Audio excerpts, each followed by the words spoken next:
What is up, everybody? Welcome to the Raw After Mania watch along. Supposed to be the biggest Raw of the year, as many of us know. So hopefully today we get a good episode of Raw. I'm really hoping that it works out. So I'm excited for today's show. Cannot wait. So let's hope for a good freaking time, everyone. Who's here? Who's ready? Who's pumped? Let me know. All right, let's see who do we got in here today. Shout out to Sheldon Jackson here with us today, continuing his streak. Hold on. Thank you so much, Sheldon.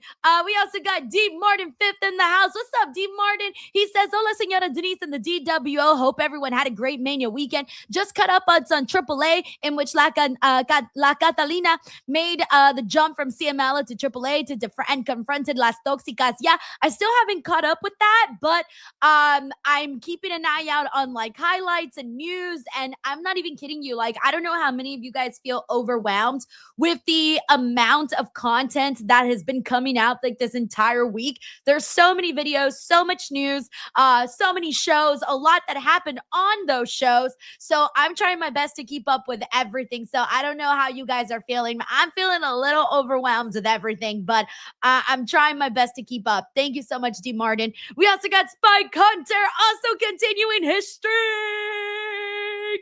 All righty. Hold on. Streak. I feel like we need like a buzzer of some sort or something. I don't know, man. Either way, thank you guys so much for being here. Thank you. See, Matt Rickhill feels the exact same way that I do. Over freaking whelmed. I know, guys. And right now I'm like kind of freaking out too, because like it has been crazy. You guys know that yesterday I was dealing with a bunch of copyrights on Facebook and Instagram. Well, my friends, today TikTok is hitting me on my own interviews with my own videos. They are copyright. I don't post reaction clips on TikTok. They are copywriting my interviews.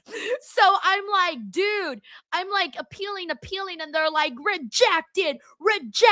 And if you get 5, you're literally kicked out of the creator program. And I've been kicked out 3 times already, man.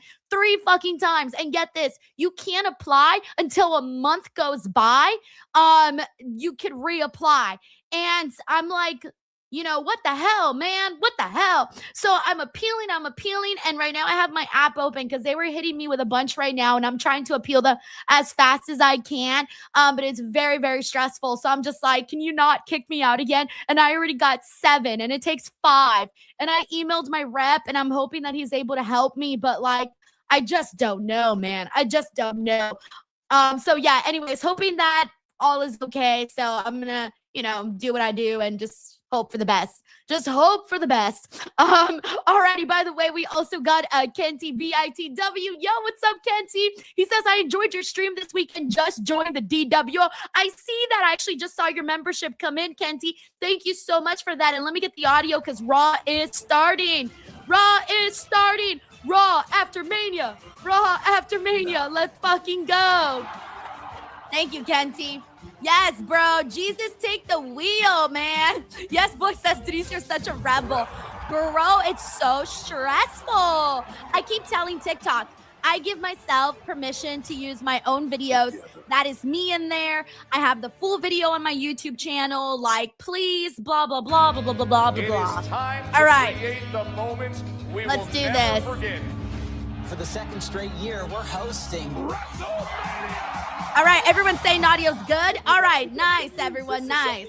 If anybody needs it louder or lower, please let me know. You should be able to hear me and the stream in a nice little balance. Oh, yeah, we got to see who's getting called up today. We got Sports Fan Reacts. It says, hoping we see a JC Jane call-up, Denise. I'm hoping for some cool call-ups today, period, Period. I want to see some cool shit happen on today's show. I should not be having a wrestling match against the Demon. Thank you so much for the love, Mike Kowinski. Hey. Sleaze Boy says, I want Robo Denise back. Do not put that out there, Sleaze Boy. Because it probably will happen. But you know how it is. It comes and goes. Bro, at this point, they're going to be like, Robo Denise also gets copyrighted. Crazy. What's up, Tracy? She says hello, Didi in the DWO. Third time's the charm. $250 super chat for KO. I'm starting to think Tracy's just gonna have this going all the way until KO eventually shows up someday. We'll see whenever the hell that does happen. But hoping for the best. All right, I'm gonna turn this off because this is distracting me. Just waiting there to be punished is very distracting. Thank you, Tracy. We also got Mictaru. What's up, Mictaru? Says, what's up, DWO peeps and queen? I'm very tired from last night and still tired from work, especially the craziness from Wrestlemania. And now this is a new chapter of Raw after Mania. Yeah, man. This is the point where we begin like the new season. You know what I'm saying? I think this counts, right? Like Raw after Mania is the start of the new season for WWE. Like if we're going to see it like that, you know how like season 1 of your favorite show, season 2, season 3, we're like in season 50,000 on Monday Night Raw. I mean in WWE. But still, that's how I see Raw after Mania. I see it as the start of the new season. The season that actually goes the entire year. But yeah, man, you guys know how it is, man. I'm excited. Yo, Mictaru, thank you so fucking much, bro. Just gifted 10 DWO membership. That was 10 little pumps. I don't know what that was. But thank you so much, Mictaru, for sending that in, man. Hey, Leo says happy 420, Denise. Let's see what Raw brings in. Dude, I just realized that today is 420. Literally right now. I don't think I've even looked at the date today. I haven't even looked at the freaking clock. Well, I mean, I do look at the clock so I know when to go live. But like, I don't even be looking at anything, you know? Like, I just be fucking like, you know, doing things, and I don't even keep track of the days anymore. Thank you, Leo. We got Dragonfly Dreams here. Says, I love Raw after Mania. That's so funny, guys. I love seeing them use creator reactions after they flag so many people. Wasn't that crazy? They're using all these people's reactions, and yet they flag so many people. That's wild. Hilarious. By the way, we got Andrew Penadonis that says, Denise, thanks for the great show. Acknowledge me. You have been acknowledged, bro, and I'm so glad that you enjoyed it, dude. It makes me so fucking happy, man. Thank you so much, Andrew, and I hope that you're continuing to enjoy your WrestleMania week. We also got Plus Ultra Adrian. What's up, Adrian? Adrian says, what's up, Denise and the DWO Nation? WrestleMania was lackluster this year, but your positive energy, Denise, made everything better. Hey, dude, I'm glad that you enjoyed hanging out with us the last 2 days for WrestleMania. It was definitely fun to like be out here reacting, whether it was good or bad or mediocre or great or whatever it is. We were here to talk about it just like that. Thank you, Adrian. Jermaine says Reg lives this day. And he loves this day. Las Vegas, where tonight we wrap up an incredible week here with the Raw. Oh, they're at T-Mobile. By the way, T-Mobile Arena, because you know T-Mobile, they have great Wi-Fi in there, as they should, right? You would think T-Mobile Arena would have great Wi-Fi. Well, they actually do. They're one of my favorite places, like venues, because I always know the Wi-Fi is going to be lit. All right, there's Liv and Dom arriving. Is here live. God, I wonder how they even have energy after all the 1 zillion things they've had to do, by the way. I'm starting to think that Io and Rhea are like stuck together like glue, with glue, because you never see them alone now. Legendary career tonight.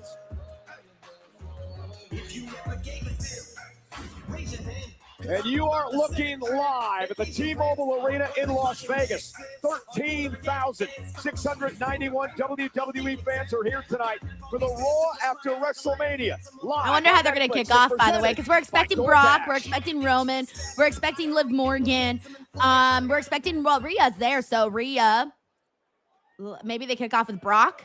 Brock or Roman? Brock or Roman? Brock or Roman? No, maybe Oba. Oba. Yeah, they're kicking off with Oba. And the crowd was chanting for him, too. So, like, the crowd knew it. They wanted to see Oba as the first guy out there. Good times for Oba, man. Good times for him.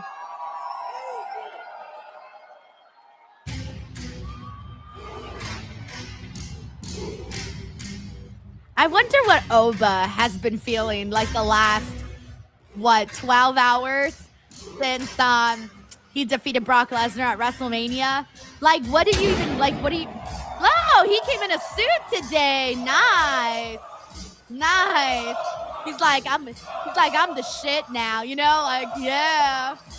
But I wonder what he's been feeling the last couple of hours, because he's literally living this like ultimate dream that so many people have, and he's living it. He's living it, man. Fucking living it. Oh yeah, I saw that. Jay Grouse says he was at the club dancing with Trick last night. I was supposed to be there. I was so bummed when I saw like what was happening. I was like, damn it, could have been there. Yeah, I was supposed to be at Gronk Beach. Yes, was it at Gronk Beach where they were dancing? I think so, right? Yeah. I was supposed to be at Gronk Beach. But yeah, Corporate Gohan here says Oba looking dapper AF. He definitely does look dapper AF. We got Trilla here who says, nice suit, Oba.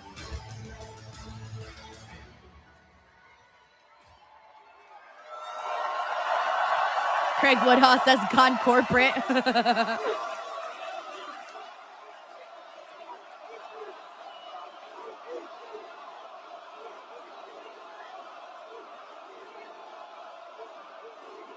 Dude, hear this crowd, man.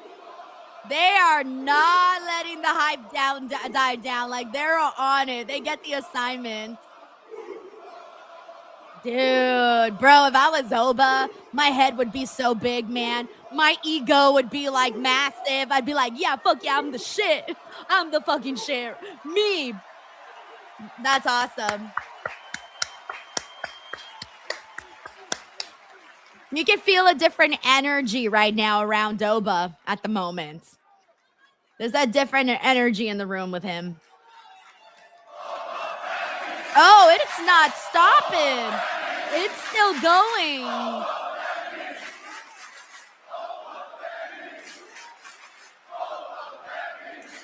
That's sick, bro. That's sick. He's just standing tall, 30, and soaking it all in. Yeah, Maxwell here says this crowd is lit. And mind you, most of these people have been in Vegas for days. Your ruler has arrived. Oh, and Mike dropped just like that. He kept it short and sweet. Bro, the aura in the room. Somebody put the volume all the way up. Yeah, man, that's sick. It's exciting. That's wild. That's wild, man. Woo-wee! That's how you make a star just like that, man.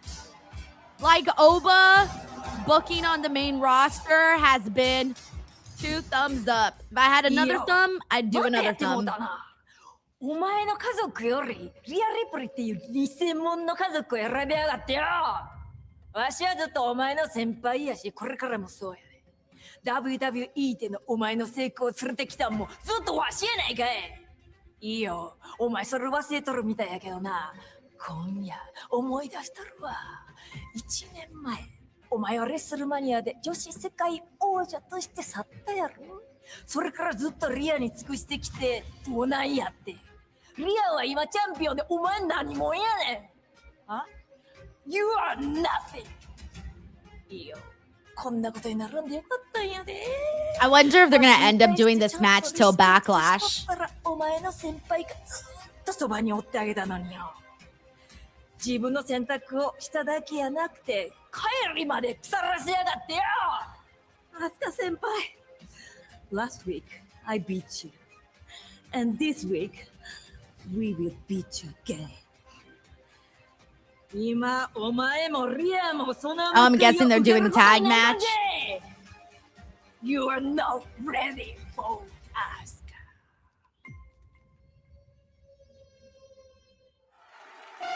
Oh, is the tag match now? I didn't realize the tag match was now. Or is it? I don't even know. I didn't look at what they promoted for today's show, honestly. Because I checked like a few hours ago when I was making the thumbnail and they still didn't have anything up. So So I didn't even know like what they had said or didn't say was happening. So, okay. I'm happy that this is happening now. And then hopefully we do eventually get that one-on-one matchup, by the way.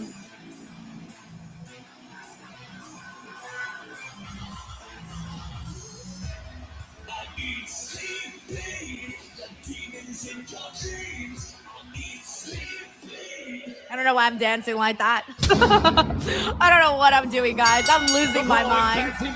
I need a break, guys. Honestly, I need a break. I feel like I've been on a fucking, like, you know that ball from Indiana Jones? You know how that ball just doesn't stop and it keeps going and going and going and there's no end in sight? I feel like the ball from Indiana Jones right now.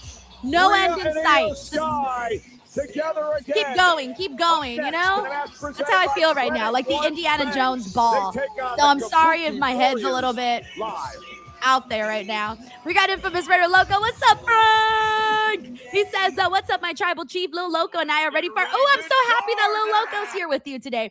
We're in a commercial break, so I'm going to mute the commercials. It says, Lil Loco and I are ready for some Raw after Mania, hoping for a great one. Long day at work, but dinner Raw and the dopest watch along. Dude, I hope you're eating good for dinner today. I had a leftover pizza from yesterday. There was only one slice left. I was so mad. But you know what I did? I just poured a bunch of chips on my plate.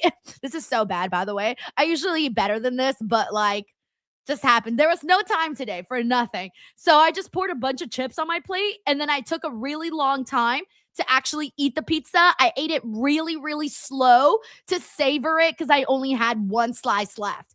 And yeah, that was kind of sad though. Eating one pizza slice, like that's honestly pretty depressing when I think about it. Cause I feel like you can't just have one slice. Like one slice is not enough.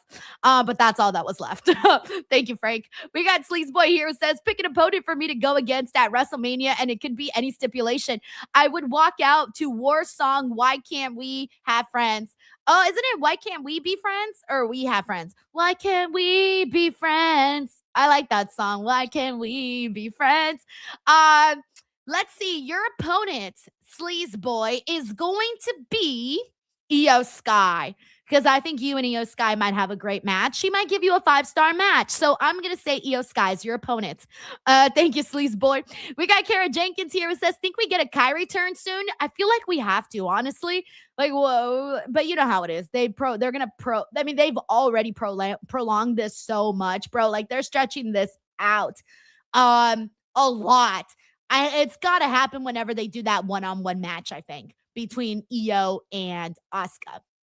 Thank you, Kara. We got Infamous Radio Loco who says, damn, is that Oba or Corey MacArthur with the drip?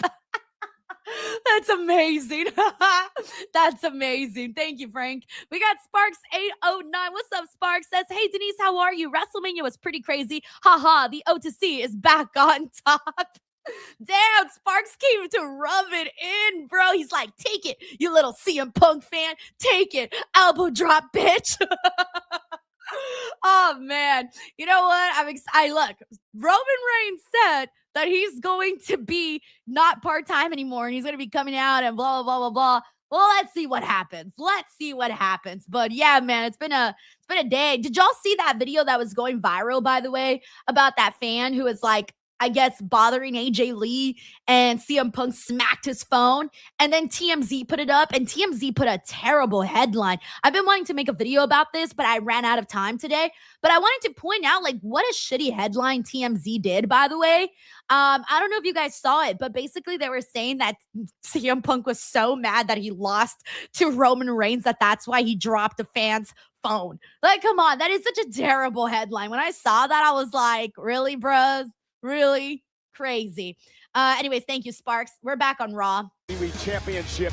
Yeah, this is true. We got Dev here who says Punk looks good. She's going into this tag team match tonight at But yeah, I thought to myself, bro, like, you guys putting that headline, it's making it seem like CM Punk's just a madman.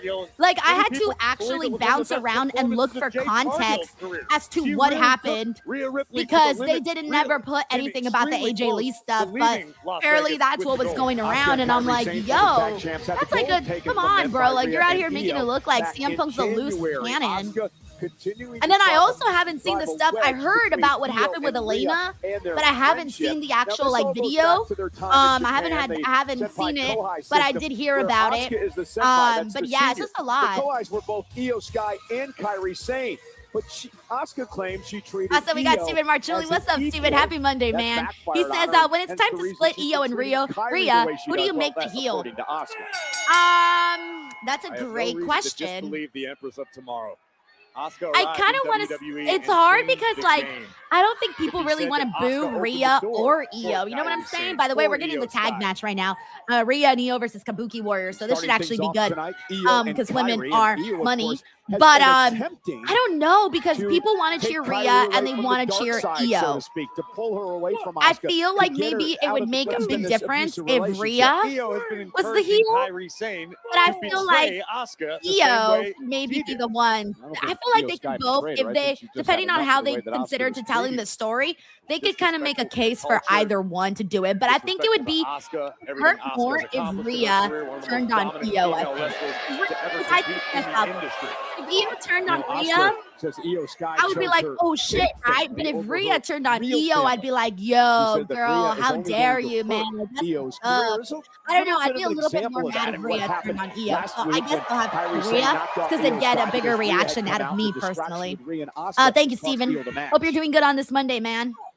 Can't blame that solely on the relationship between Io Sky and but that's what Asuka is using as an example. We got Kara here who says, I think they should split without a turn. Like that's I don't disagree with that, but you know how WWE is. Like there's always a turn. Always. Kairi gonna launch herself. Io. I mean, it's not like everybody here has had friendships that have ended. And they didn't end. Not all your friendships ended because something drastic happened. No, sometimes just people grow apart, right? They get bitter and you just cut off. It's not like you turn around and punch your friend. You know what I'm saying? Like in real life, there's not a heel turn in friendship. Reached great heights of her own volition. Now she's trying to brainwash Kairi into attempting to do the same thing to leave Asuka high and dry. And look at Kairi going. I was so happy that I got to interview Kairi and Asuka at the Hall of Fame because applauding her. Roll up now by Io. I don't feel like we've never seen them really get interviewed. You know what I'm saying? So to actually be able to have them there was really cool. And I didn't realize how long I had taken with them until I saw they were like, "Oh, you got to rap already," and I was like, "Thank you guys so much, bye." In the morning, yeah. But no, I really like their style. They seemed cool. They seemed chill. That is a unique example. Oh, you and I both been up for like 4 straight days. Oh, knee right to the I didn't see Io at all or Rhea, like in any of the media stuff. I didn't get to see either of them. Here comes the new WWE Women's Champion. Ripley using Sky as a weapon. Cover now by Rhea and a kick out. Rhea won her 4th World Championship last night at WrestleMania. Of course, we mentioned. Oh, I like that slap from Kairi. It's funny because like Kairi is being treated like shit by Asuka. By the way, in my interview, I don't know if you guys saw, but I asked a question about like her legacy in WWE, something like that, right? And he like grabbed Kairi's face and was like basically saying like, "Girl, you better agree." It was funny to see her do that on the red carpet. Asuka, 4-time world champion in her own right. Oh, nice. Ooh, good. Oh, yeah. Oh, it's always my favorite thing to see Asuka do when she hits that combo. Knee by Asuka. Ripley she reminds me of like, kick out of nowhere. Cover by Rhea for the win. It reminds me of those video games like Street Fighter. You know when you're on fire and you got like, your opponent and you're just like, yeah. Like your other guy can't even get no shot in because you're just like going. And that other person, the other player is like basically like fucked. And no matter what buttons they press, they can't fight back. That's what I feel like when Asuka does that. Into the official Eddie Arango.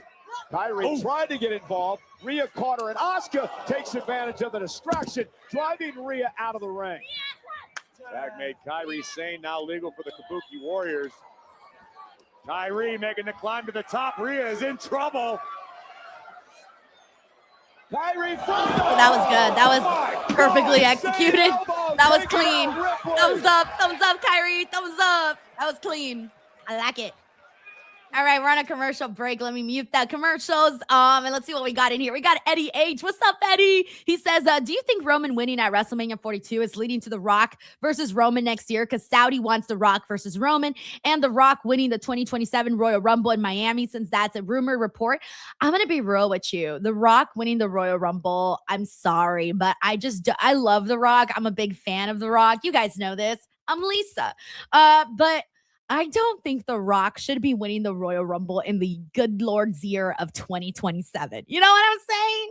Like, I hate to be that person that's like, oh, they're old, they shouldn't be winning the Royal Rumble. But I want to see somebody that's not, I'm sorry. I just want to see somebody different win the Royal Rumble, like an Oba Femi, right? I don't think that in the year 2027, The Rock should be winning the Royal Rumble, guys. Like, I just don't think it. But then again, here's the thing, though. When it comes to WrestleMania in Saudi, we've never seen a WrestleMania in Saudi. We don't know what a WrestleMania in Saudi looks like. So for all we know, they can completely flip the script on us and just fucking run WWE completely different. We don't know what they're going to do. I'm kind of anxious. When I think about WrestleMania 43, I'm a little bit anxious because, again, I don't know how much trust I have in the booking and the storytelling that we're going to see heading into that show. I really, really don't. Like, I just don't freaking know. And that makes me a little bit nervous, but we'll see. Again, eternal optimist over here. So hopefully it works out. But again, I don't think he should win the Rumble. And then Rock and Roman next year, I do not mind seeing that. That is a match that I do want to see. I'm not opposed to that whatsoever. However, I do think that I kind of wanted a short reign for Roman Reigns. I don't want a long reign for Roman. So that's the only thing that's kind of keeping me going, like, is that the reason Roman won? That I don't know, Eddie. But again, I just don't think that Roman should be champion for a whole year. I don't want to go back to these long title reigns. I think those short title reigns are okay. And that way things can feel fresh. But then again, WWE has been stretching out a lot of storylines and a lot of things. And they're going to want to make sure they stack things up again for WrestleMania in Saudi. So that's my thoughts on that, Eddie. Thank you so much for the super chat, man. And I hope you're having a good start to your week and excited for Raw after Mania. We got Plus Ultra Agent here who says, I can see Rhea losing her title to Io again, and Rhea finally snapping because she's still yet to beat Io. Oh, Adrian, that's good. That's good. There you go. I was trying to think of like a storyline that would justify Rhea snapping, and I really couldn't think of one, and I completely forgot that she has not yet been able to defeat Io. Yeah, I love this, Adrian. I'm going to steal this. I'm going to act like it was 100% my concoction. Rhea Ripley. Thank you, Adrian. 13,000 tonight in Las Vegas. The Raw. All right, we're back here on the show. We also got Terrence Matthew. Oh, yeah, Dragonfly points out a good point here. Last night with Jade Cargill at WrestleMania. And the Kabuki Terrence Matthew here says, Oba and Roman called each other out in the post-show. Also, I think they'll prolong until SummerSlam will get a triple threat. Io, Kyrie, and Asuka. Once and for all. We'll go all the way to SummerSlam with this. Rhea trying to fight back. Yeah, that's a little long if you ask me, but I guess time flies by. But it's very long to me. I think instead, I'd rather see them do something right now with Io and Asuka, and then maybe down the line, something between Io and Rhea. But and down the line, I mean like SummerSlam. Like Io Rhea for SummerSlam would be lit. Thank you, Terrence. Happy Monday, man. McTaru says free Kyrie. We need to remind Kyrie that she has free will and a backbone. We need to remind her of both of those things. Thank you, McTaru. Happy Monday, bro. Uh-oh. Great counter by Io. That's not going to go over well. Kabuki Warriors able to split out of the way. Double drop kick by Sky. Look at her. I like the fan with the green shirt. He went all out for the little Io thing. He was like, yeah! He was more hyped than Io. Closing corners. That bullet train attack to both members of the Kabuki Warriors. Coast to coast and back again.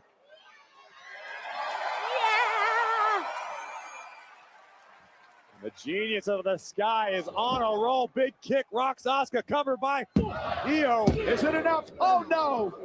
Asuka just got the shoulder up. And Io Sky, Io wanted to make a tag, but Rhea Ripley was still recovering on the floor. Okay, Rhea got the tag. And now here comes Ripley, WWE Women's Champion. The power of Rhea Bloody Ripley. I like how Io's waving at Asuka. Oh! And now Io, top rope, Sky. Beautiful. Covered by Rhea. Stacks her up. Kick out. I was going to say that would have been a nice little victory right there. But I don't mind this match going longer. I'm okay with that.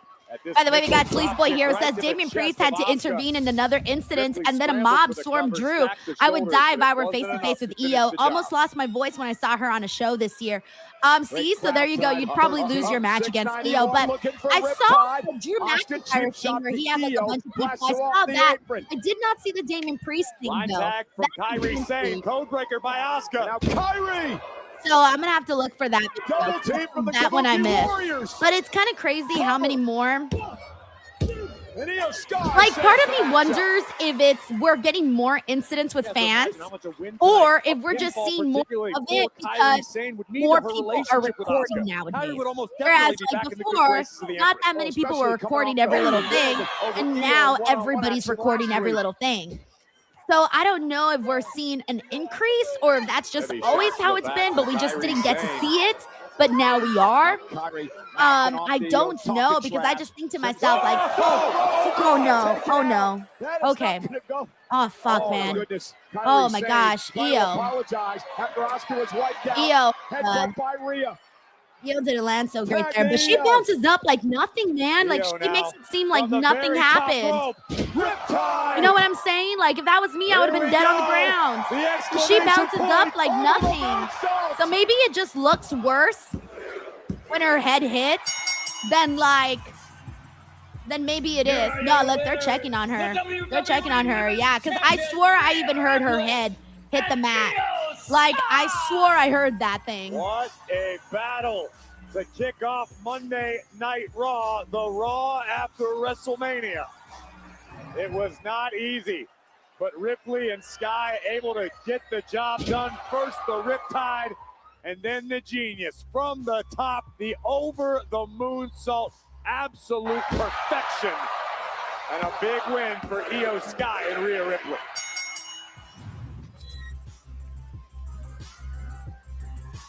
All right. Well, at least she's good. That's the important part. Kyrie, on the other hand, is like not even moving. She's not even moving. Thank you, Sleaze Boy. We also got Sparks809 who says, now that Rhea is champion, does that mean she'll automatically be on SmackDown? Or if she loses it, which she won't, LOL, does she go back to Raw or stay on SmackDown? I think she's going to be on SmackDown. Yeah, I think she'll be on SmackDown. And, I mean, with this particular show, because it's Raw after Mania and all the wrestlers are there, that's why she's on Raw today, I think. But I think she might be primarily on SmackDown. I wouldn't be surprised if they do a situation where she does every now and then here, though, on Raw to be with the EO. Congratulations. Thank you, Sparks. Happy Monday. Wow. I mean, box office, man. Yeah. And I got things cooking up for you, but I don't know how you're going to follow last night, to be honest with you. AP, what's up, bro? How you doing? Good. Hey, look. Just want to tell you, congratulations yesterday. You did your thing, okay? But I'm gonna be real with you. You know I was gonna be champion yesterday, okay? So I just want to tell you. Oh, are they gonna make this match today? Maybe. I'm not going anywhere. Because that would be fun. Okay? Just want to be real. Bro. We stole the show last night. Yeah, yes you did. And we'll do it again soon. But you know, my title isn't going anywhere because, you know, I'm Penta. Zero. Yes, he is. BTW, we got Steven Marchulli here who says if Rock has one match left, it should be Cody. Oh, Ethan Page! Okay, here we go. New call-up. Did I just hear you say you want another shot at the Intercontinental Championship? Well, listen, pal, I'm here now, and I always get what I want. Good. And I want the Intercontinental Championship. The only difference is between me and you, pal, I'm not going to need a second chance. All right, so you trying to be funny? You want to keep doing that? I think I made a joke. Come on, let's be funny. No, Hey, listen, guys, we're doing a lot of chirping here. Birdies are chirping. How about we settle it in the ring tonight? Nice. And a match tonight. Sick. No, Ethan Page was one of the people that from NXT that we were like, yeah, he needs to be on the main roster, man. It's long overdue. So I'm very happy that Ethan Page got the call up. Good stuff, man. I'm excited for him. Thanks, boss. He's very popular with the fans. People really like Ethan Page. He's been very entertaining on NXT and AAA. So I'm excited for Ethan Page. Champion, the best in the world. CM Punk is live next. Anyways, I didn't finish reading Stephen Marchuli's super chat. I had a thought about this, by the way. He says, if Rock has one match left, it should be Cody. Here's the thing. I want to see that match too, but if we have one match left, do I want The Rock versus Cody or do I want Rock versus Roman? I wouldn't be mad about either one of them, but I am leaning more towards Rock and Roman because of the bloodline and the family ties and all of that. That's the reason why. And I just... I would probably lean towards that one, but damn, if he had two matches in him, then I'd say Cody. Thank you, Steven. We got Tracy here. It says, can you rank WrestleMania matches night 1 and 2 best to not great? You know what's funny, Tracy? I wanted to do a video like that, and I was supposed to do it today, but I ran out of time. But I still am planning on doing one. Maybe I'll do it tonight. I'll do it tonight, but I think I'll at least give you my top 3. My top 3 was Roman and Punk, the ladder match, and then Brock and Oba. But I am going to do a video where I actually rank all of the matches. And I was supposed to do it earlier, but I dropped the ball, guys. Well, I guess I was fucking uploading a bunch of other videos that I realized I never uploaded. There were 17 videos that I had forgotten to upload. 17 videos that I forgot to upload. So I had to upload them. And then Facebook right now is punishing me again, and they're not letting me publish any videos at the moment. So there's that. But yeah, I'm going to do a video on that. Thank you, Tracy. We got Terrence Matthews here who says, what I'm saying is that Io and Asuka will have a one-on-one and then it will culminate in a triple threat. I need that. See, if we do the triple threat, look, I love triple threat matches. I'm not opposed to any of that. So I feel you and I'm with you. Thank you, Terrence. All righty. Let me give some shout outs, by the way. Who's here with us right now? Who's here with us over on the chat? Let's give some love. If you guys have been here all weekends, let me know. If this is your first time here for Raw After Mania, please introduce yourself. I want to know your name, your age, your location. Just kidding. I don't want to actually know all that. I'm not trying to get you guys to put all your information out there. Oh, man. All right, we got Louis C. Paul, Senior 13, who's hanging out with us here today, man. He says he wants Lexis King. Hey, Lexis King has had a slower time on NXT than I thought it was going to be. We also got Tanisha Hicks. What's up? We got Ray Santiago. What's up, Ray? We got Melissa Cabello. We got Raymond Reigns, pull up with the stick. We also got Bill W. from New York. How are you, Bill? How's it over there in New York? We also have Lazy Greenhouse here who says, do you think JC will pop up today? I think JC Jane is the name that I've mostly seen today from people asking if she's going to be up. So I guess maybe. We've kind of talked a lot about that, and we've basically my overall thoughts on that has been if she doesn't get called up now, I don't know when she will. All right, let me get the audio back. Wrestlemania available. All right, we also got Melissa Cabello. What's up, Melissa? We got Seth Iroff in here. We got Delon Channel once again back in the building. We also got Son of a Buck with us as well. We got Miami Scorp. We got Montaz. We got Jonathan. We got Miss WWE Girl. We also got Brandon. Hey, Brandon. We got Joe Montez in the house. Shout out to Bree.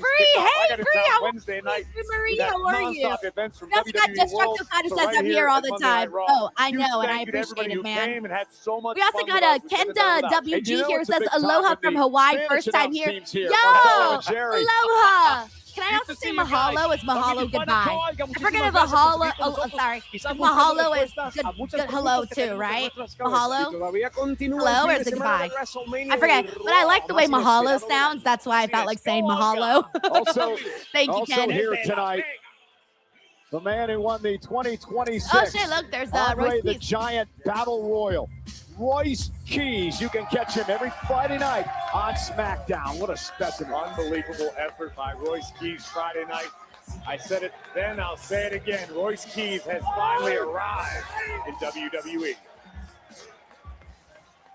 So shout out to Nalso Calso here with us. I was trying to read the reactions to CM Punk right now. We also got Chris who says, I'm here with a steel chair. Hey, let's go. It's a hardcore stream now.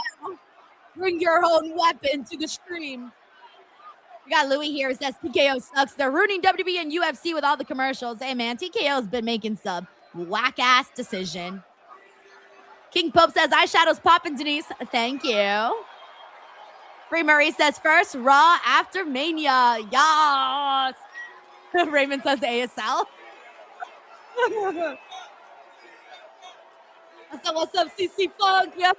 Don Deller, we got infamous DJ. Well, what's up, bro? How are you? I met infamous DJ this weekend, by the way.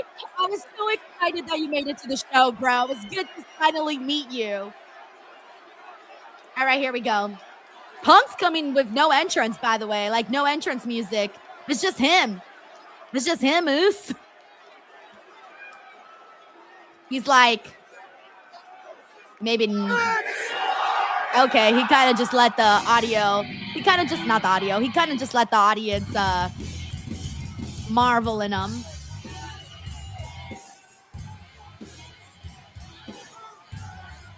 It's interesting to have him go out there and then wait, pause, and then the theme song. He kind of did that yesterday, but yesterday was different because he had you know, obviously the Misery of Cancer song, and then he had the pause, and then he had the Cult of Personality. So then this time it was just the pause, darkness, nothing, and then Cult of Personality. You know what I'm saying? Interesting.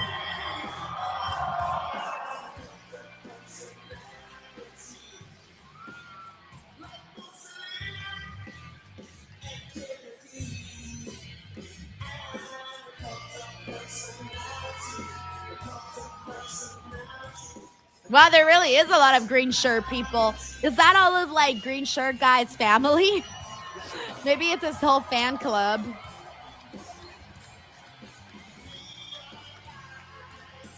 I can't read CM Punk's expression today. I can't tell if he's mad, sad, focused, sad now.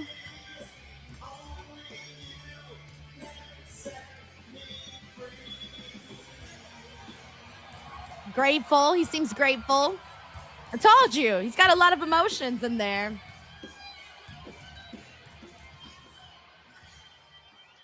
You need to see. Kenty says, Mysterio Canter was great, and Denise falling off the chair. Bruh. I was living, bro. I was living. Thank you, Kenty. I was having the best fucking time with that yesterday.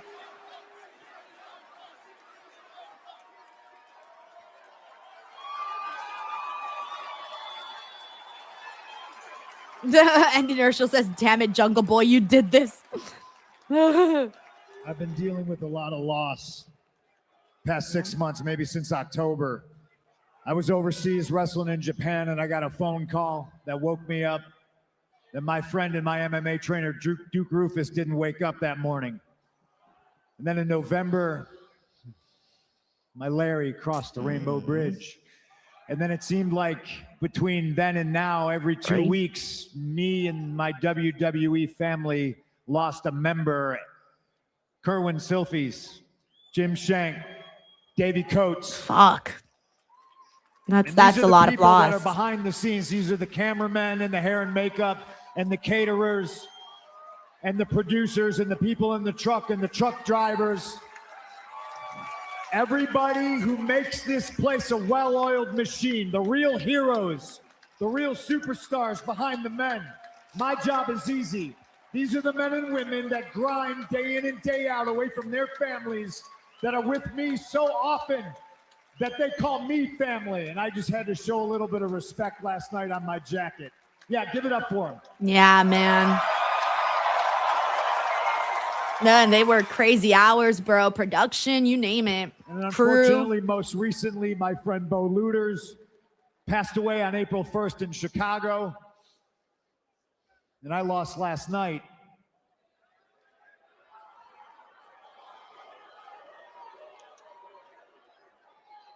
All the aforementioned losses sting a little bit more than me losing my title. And the thing is, every week I came here and you people cathartically helped me heal and get through all these losses. Being heavyweight champion gave me an anchor and a reason to not just slow down and reduce myself to a puddle of tears every single day, even if I wanted to. So I just wanted to come out here and say thank you for helping me process all this grief. That's a lot, man, to have to deal with in a short period of time. You all helped me get through all of those losses. Something tells me that you are all going to help me get through my loss from last night.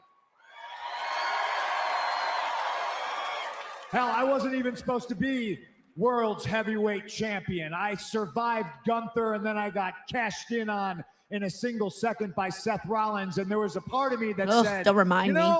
Being heavyweight champion when you're 46 years old. Oh, fuck. For 3 minutes, not bad. That's the cherry on top of one hell of a Sunday, right? And if you're 46 years old and only lasts 3 minutes, Blue Chew, promo code Denise. Reduced myself to a puddle of tears, ate donuts day and night, hung out at home with my hot wife, but instead... That doesn't sound too bad. I Donuts and hanging out with your hot wife? I came here and I poured my heart and my soul into this to entertain all of you. And because I stayed ready, an opportunity arose. Seth gets hurt. I win a #1 contendership match. And the next thing you know, I'm heavyweight champion. And if I didn't stay ready, you'd be here yeeting, talking to Jey Uso right now instead of me. Oh, man, Jey Uso catching strays, I don't know bro. why you're doing that. I like to yeet too. Get with the program, Vegas. That was a stray right there for Jay. So I stayed ready, and that's all I can really do because I never know when a championship opportunity is going to fall out of the sky. So yeah, I lost last night, but you know what? You know why I'm smiling? You know why I got a skip in my step? Is because I'm still the best in the world, the baddest ass. And I came here to Vegas. And I said I had a dream ever since I was a little kid, and I stood under the brightest lights on the tallest stage in front of the world, and I proved it. I gave everything I had. It just wasn't my night. And I'm not going to cry about it, and I'm not going to go home and sulk, and I'm not going on vacation.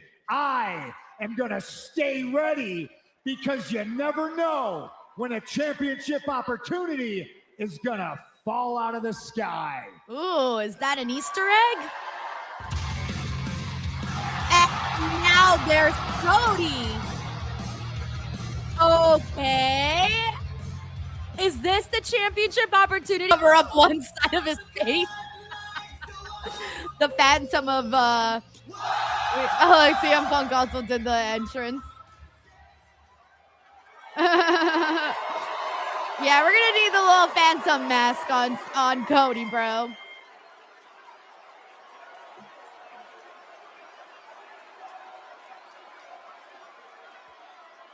I want to let them do their thing, but did I screw up? Did I go over my time? Did I interrupt yours? I was leaving. I go over my time. Is this WWE Unreal? Don't leave. This is Monday Night Raw. This is your time, CM Punk.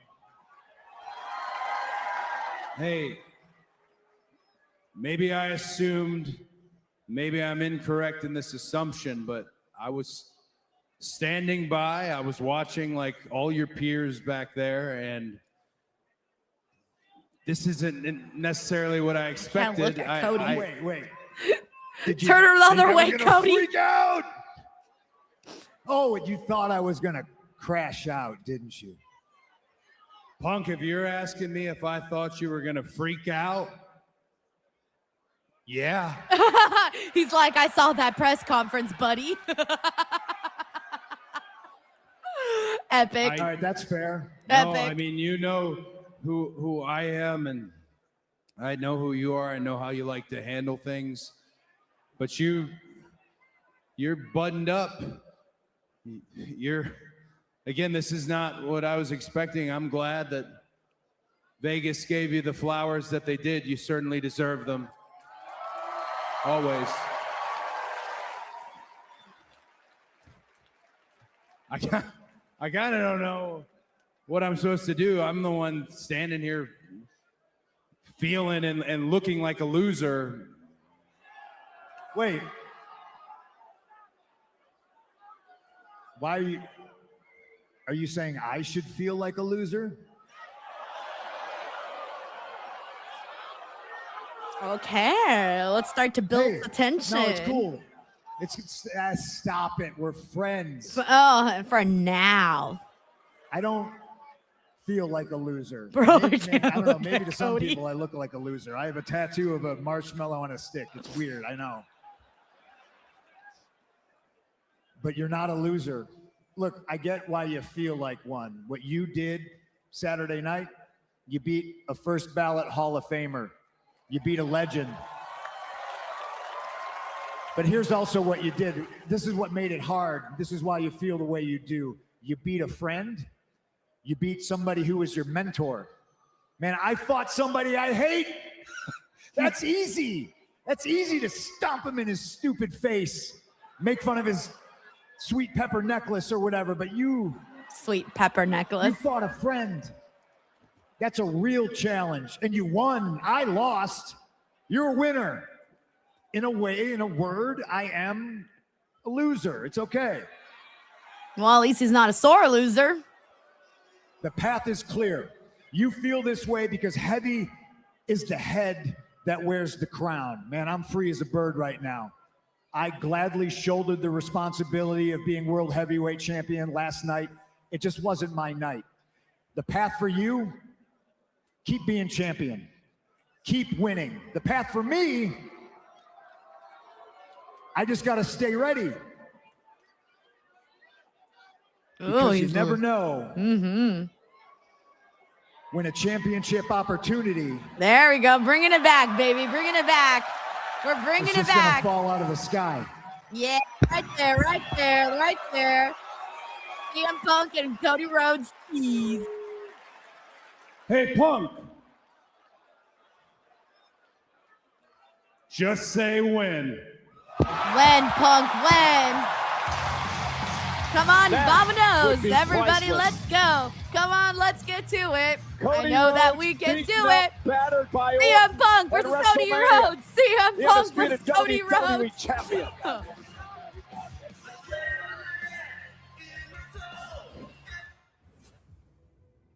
Last night at Wrestlemania, Let's see what Finn has to say. Dom brought out the demon. And the demon put Dom down. But I'm not finished with the Judgment Day. Dom drew first blood, so he was just the first to fall.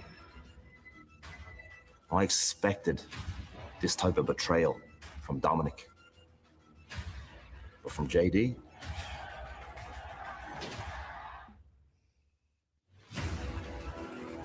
I remember when JD was just a 12-year-old unassuming kid that walked into the wrestling gym in Ireland.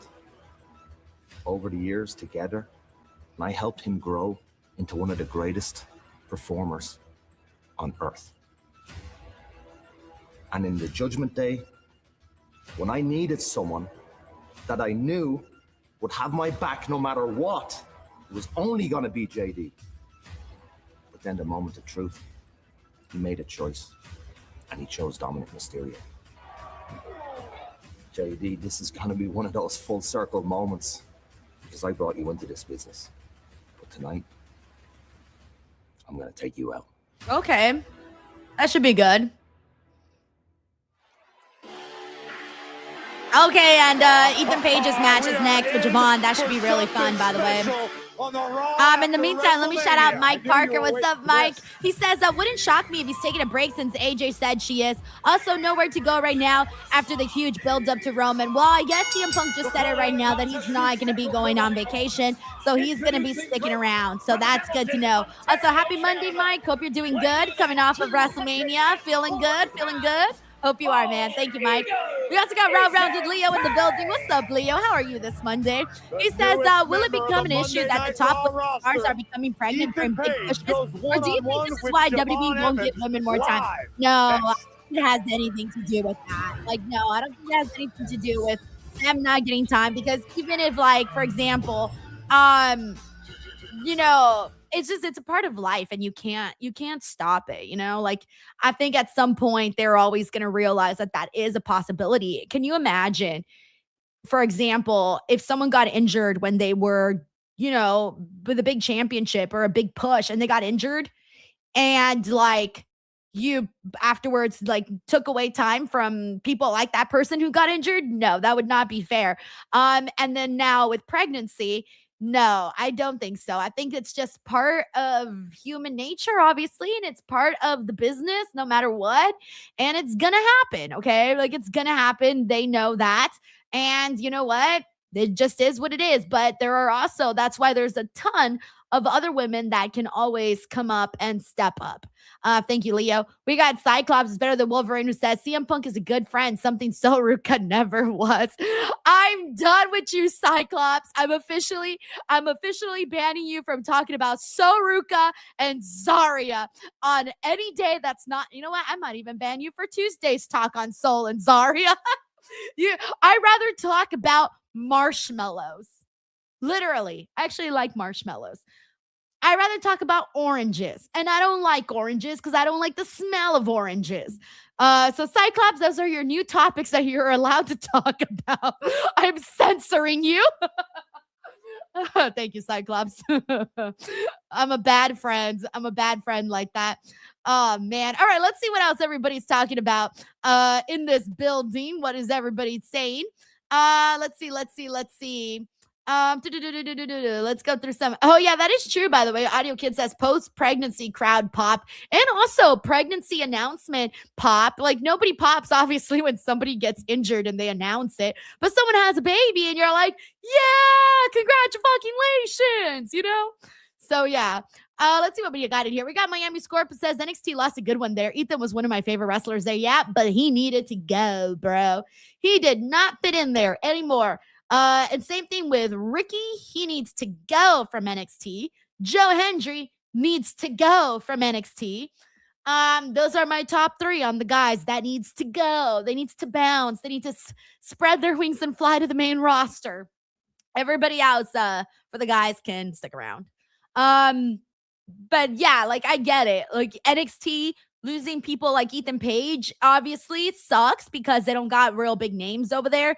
And Ethan Page was one of the stronger names on NXT right now. But now it's up to them to start building up some more damn people over there. And they're trying. It's going to take a second, but they're trying. Also, we do got a super chat here from John Berg. Hey, John, good to have you back on. He says, Eagle. And then he says, will Mr. Housen show up? I think he has to, Raw after Mania. Ooh, and I have a very fun video that I'm going to be dropping, I think Tuesday on social media. So keep an eye out for that. Thank you, John. I'm pretty sure he'll be on. Cyclops says I'm being silenced and censored. I have rights. No rights. I said I'm running a dictatorship at the DWO. In the United States. Here, the only things you're allowed to talk about moving forward is hot Cheetos, bagels, and pizza. The 3 things that I love. And it's off. That's all that's on the table for you. Thank you, Cyclops. They've met 3 times. All right, here we go. Javon and Ethan Page. The last time was a street fight last Two spring former in NXT I people. actually called that match. It was absolutely ugly. It all stemmed from Ethan Page breaking the jaw of Javon Evans in the weeks prior to. So there is definitely a strong disdain between these 2 men. Yeah, Ethan Page has quite the resume, though. Former NXT champion. Not NXT him patting North him on the American head. Champion, AAA mixed tag team champion alongside Chelsea. Too bad he's Green. not on the same brand with Chelsea. That could have been kind of fun, right? To see Chelsea and Ethan on the same brand. At 2. For my money, all ego. Ethan Ooh, Page is one of the nice. most complete wrestlers on the roster, top to bottom. I like the way that Javon avoided him. Ooh, Look at Javon Evans, Matrix. Whoa. That stunner. Javon's like, Incredible. yeah, that's how I do, baby. Less than That's how I 24 hours, do. or approximately 24 hours after competing in one of the Javon's most such a insane sweet ladder kid. matches I've in interviewed him WWE twice history. now, Javon and Evans he's a still good getting egg. bounty tonight. He's just a happy Ethan kid, you Page know? with a cheap It shot, reminds me of my taking little advantage. brothers. Like if my little Sean brothers Bennett, went to the official, WWE and they backing became off Javon WWE Evans. superstars, You mentioned that they have that ladder same match last night. personality. How about the highlight reel of Javon Evans, including the OG cutter when he came off the top rope, took Rusev off the ladder and delivered it. Javon Evans apparently We got not Infamous Very beholden to Loco the says laws of gravity. WTF. Adam Pearce introduced Ethan to Javon like he doesn't watch Ethan NXT. Page, not That's quite true. at You're right 100%. about that. He Absolutely goes, right Ethan about broke that. his damn Ethan jaw. Page Oh, is like a shark with blood in the water. You show him the knew slightest that. opening, the slightest Yeah, and he weakness, says and all ego. Oh, wow, will make little you things pay. I noticed make He's it got make the sense. top personality. Some will Literally. call it Oh, my arrogant. God. I'm going to However, have to bring that this up on the man is post show. intense as I'm they literally come. talking about that right now. Black They're both belt, our former NXT karate, guys, and he broke his taekwondo. fucking jaw. Oh, and a big chop That by is Evans. so funny. Yeah, I mean, we covered that whole story on Tuesday's NXT. Hilarious. teeing I'm off. dying. I remember when Javon was trying to be like nice to everybody, and I was like, "Bro, you gotta mind." I remember saying, "Oh, bro, you gotta mind your own business in that storyline." Because why is a grown ass man like Ethan Page gonna be taking advice from Javon when they have a clear age difference? And Javon was trying to give Ethan Page like all this advice. Can you blame him? And then I watched Page the broke ladder his match jaw. and I almost woke up in a body cast. Hilarious.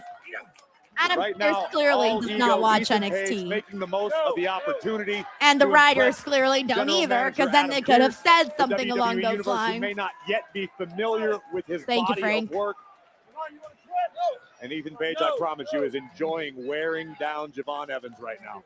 You know, everyone in that six-pack ladder match that aired last night, just incredible performances all around.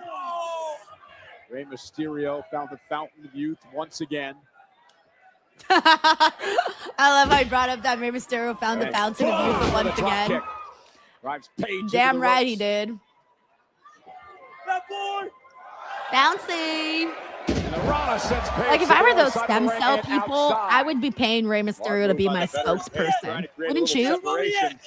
He'd come out and be like, I'm 51 and I can still do a 619 amongst other crazy shit. I can go in there with 20-year-olds in a ladder match and I'm 51. Can you do that at 51? Hell, we can't even do that at 30 or 20. Netflix house. Some of us are like, there's 15-year-olds out there that can't move the way Rey Mysterio does. Think about that. That's crazy. By the way, what up, Jason? Jason, who I got to meet this weekend at the live show in Las Vegas. Also, I saw a couple of people asking on YouTube, by the way, when those videos are going to drop. They're going to drop later this week, guys, because right now I'm trying to get all my other content out there, but I'm going to be dropping the CJ Perry, Shotzi McKenzie videos later this week. I'm hoping to drop a WrestleMania vlog. You guys are going to laugh so hard at my WrestleMania vlog because I was very detailed like the first few days, and then afterwards I dropped off. So my vlog is like, I got so busy I couldn't even vlog. That's how busy I got. But there's still, I think, enough material to make an actual nice little vlog. So we're gonna shimmy it up and make it look like I didn't forget that I was recording a vlog. I always fucking do that too. It makes me so mad. And then I have to go around asking for people, and I'm like, hey, do you by any chance have any videos of me that you can send me? I'm gonna need all those videos because my dumbass forgot to do all that. Guys, it's a lot. It's a lot. But anyways, Jason says, checking in from T-Mobile Arena. He says, have a great Raw after Mania, DWO and your queen. Yo, Jason, I love that you're still out there living it up in Viva Las Vegas. If you gamble, hey, have a good time. I hope you've been having a good trip, man. I know you've been there since, a couple days ago because I saw you on Friday. So I'm really happy that you're out there and you're vibing. I mean, I know you live there too, so it makes it easier for you. But still, glad that you're out there and you're having a good time, man. Thank you, Jason. Also, you know what's funny? My editor, Chris, who normally edits Raw for me, he's also at Raw after Mania because guess what? He messaged me and he said, I guess he went into that Club WWE thing over at the World. Remember I showed that on my stream? Okay, so he spun the wheel, I think. His wife did. So Chris's wife the one that does my editing, she spun the wheel and they won tickets to Raw after Mania. I shit you not. Let me see what he said. Yeah, he said, he said, we won tickets through the Club WWE booth at World. We weren't planning on going, but Brandy, that's his wife, Brandy, got picked by Asuka and Kiana James to spin the wheel. So his wife got picked by Asuka and Kiana to spin the wheel that we saw there at WWE World. At Club WWE, and they freaking won a pair of tickets of Raw after Mania. That's pretty dope, right? That's pretty dope. Anyways, I know somebody who won tickets. All right. Also, Jason, thank you so much, bro, for gifting 5 DWO memberships. Now we got a 5-time new DWO members. Thank you. Ego Ethan Page. Thank you, Jason. NXT rivalry with Javon Evans here tonight. And Evans gonna fly. Nice. We got Dragon Knight here who says Ray is a real superhero. Amen. The intensity in the eyes of Javon Evans. Corey, you mentioned you wrestled Ethan Page a number of years ago when he was an up-and-comer. Yes, and we knew back then, not just myself, anybody who encountered him knew he was a sponge. He wanted knowledge, he wanted to learn, he wanted to improve. Oh, he did just that. By the way, we got Frank here who says, Denise Unreal video, sign me up. Let me get the popcorn. To this day, springboard Yo. Javon Evans now. I can't wait. Yeah, I can't wait. Page kicks out. I'm trying to think if there's anything juicy. He still isn't I don't quite know. bouncy. Javon Evans. We got some soaring good little through the footage, sky, I think. There's some trying to good footage. spoil I'm all excited. Ego's big night. Can't wait for you guys to see it. Nice to be young again. I haven't even seen it myself, so but I think it'll come out good. The ladder match 24 hours ago. Thank you, Frank. We got Nelso Calso in here. What's up, Nelso? Hey, what's up? We got Paul, who I also got to meet today. On Friday at the live show. He says, was Jason the guy who was the Triple H lookalike? No, that was another guy. Jason was the one in the luchador outfit. I'm a little surprised that Javon Jason was Evans wearing a is hanging full-on in his luchador outfit. Maybe not now. As well And then as we he had was. another fan Watch this, in the Into audience the power slam. that Shenandoah was calling Triple H because he said he looked like Triple H. And Evans kicks It was out. so funny. The fan had a great time, Take obviously. another look at the He was laughing power so of much Ethan about Page. that. That is, as you would say, Cole, vintage Ethan Page, and it nearly put Evans down for 3. Yeah, don't let Thank your you, Paul. eyes deceive you. He's a very powerful individual. Ethan Page goes about 6'2". Yeah, Ethan Page is going to do good on Raw, guys. He's got a That good young man, he's Not anymore. seasoned personality at this that's point. likable by Known people. for a long, And long he's got time. pretty, Evans, like, however, he makes a you very pay young attention man. to him. And you see, Evans is taped up after a He gets Page your ripped his attention. shirt off, showing the wounds from the ladder match. They'd have to mummify me in kinesio tape if I was in a ladder match. these days. I didn't Look at mummify this him. big back kick from Javon. Right to the shoulder. And Evans now off the Wait, apron wait, into wait. the barricade. And Page, reversal. Page Oh, look out, all ego. Okay, Look at wants the to fly. intensity in Kill the it already. eyes. Oh, wait, The never young mind. OG. Never mind. Oh, wait, now he's going to fly. Now he's going to fly. All And right. again, you can tell wait, the wait, mistake. wait. No, wait, there's Rusev. Rusev. Rusev, who was also in the, oh, so that's how Ethan Page is going to get this win, I imagine. With Rusev maybe going after Javon. Yep. Okay. Drives him into the ring keepers area, the timekeepers area. The young OG had a choice to make. He chose Rusev, but unfortunately that means Page has had a few extra moments to recover. Here it comes. Up top, Page causes him to lose his balance. Javon fell on his shoulder. Now there it is. Okay, there it is. Okay, so we're about to get a win for Ethan Page on his debut. And the cover. Mind you, Javon is not feeling 100% coming off the ladder match. Rusev stuck his nose into this. Looking good for Ethan Page, And by this the is gonna way. be bad. This is not going to be good for Javon. Ethan's Evans. like, I didn't know. This Rusev is not now. my problem right here, Well, right there's now. no way in hell Ethan, if I were Rusev's you, near I'd 100% go either enjoy after your victory, landing call it a courtesy day. The OG cutter. Yeah, but he blames Javon Evans for not winning the ladder match last I think night. that's blame well Rusev's placed. crashing out. Rusev crashed about 12 feet from the top of the ladder. It's amazing he's even mobile today. And now going to wrap Javon Evans in the accolade. There's Penta. Wait a second. I like how Ethan Page is now stuck between all this The drama. Intercontinental He's just in the back Champion, like, what do I Penta's do? here. Welcome to the main Penta roster, into bro. the ring. taking the fight now to Rusev. Not so fast, Penta. Big kick drops Rusev. The Lion of Bulgaria is down. Penta. Ethan Page. Okay, now Ethan Page is sticking his nose. Sending Penta to the wolves. The all right, I sense a fatal four-way Rusev. next week, by the way, with all these guys. All these guys. All these guys. All these guys. Rusev, a dangerous. I mean, actually, dangerous maybe we man. can do a tag team. My bad. He's Maybe been a tag team terrorizing instead. Everyone. And that's the smartest thing. Maybe? Ethan Page will ever I don't do. know. I don't know about ever. Oh, God. Rusev's still going. Rusev not done yet. Accolade applied to the Maybe we got Ray going out champion. there now. No escape for Penta. Who else was in that? Dragon Lee?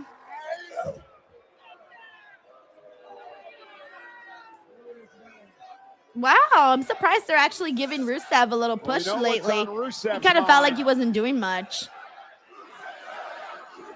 So there you go. Now he kind of feels like he's got a purpose on the show. His eyes. He's like,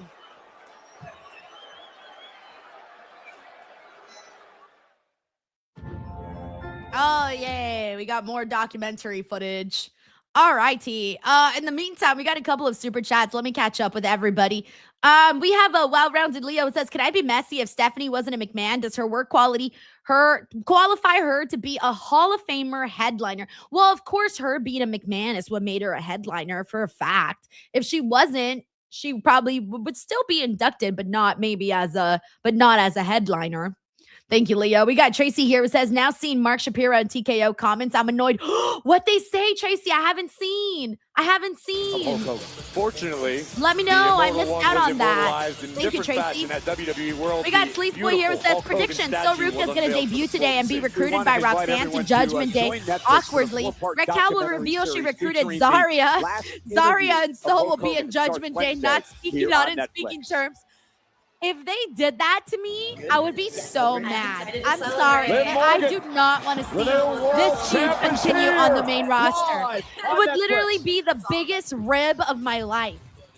I would be so mad about that.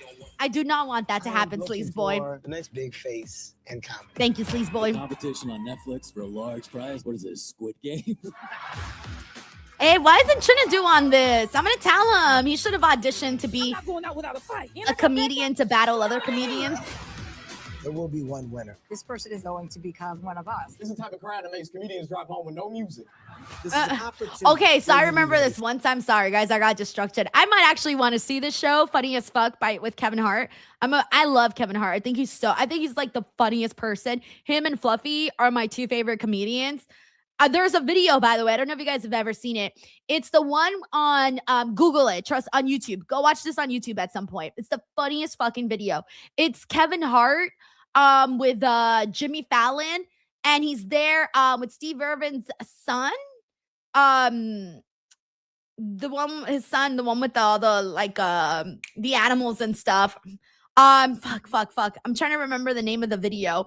But it's the funniest video you will ever see because, hold on, Kevin Hart. Hold on, Kevin Hart. Hold on. It's the funniest video. Okay, here we go. Yeah, it's called Kevin Hart is Terrified of Robert Irwin's Animals. This video is the funniest video on the internet, okay? And I watch it every time I'm sad.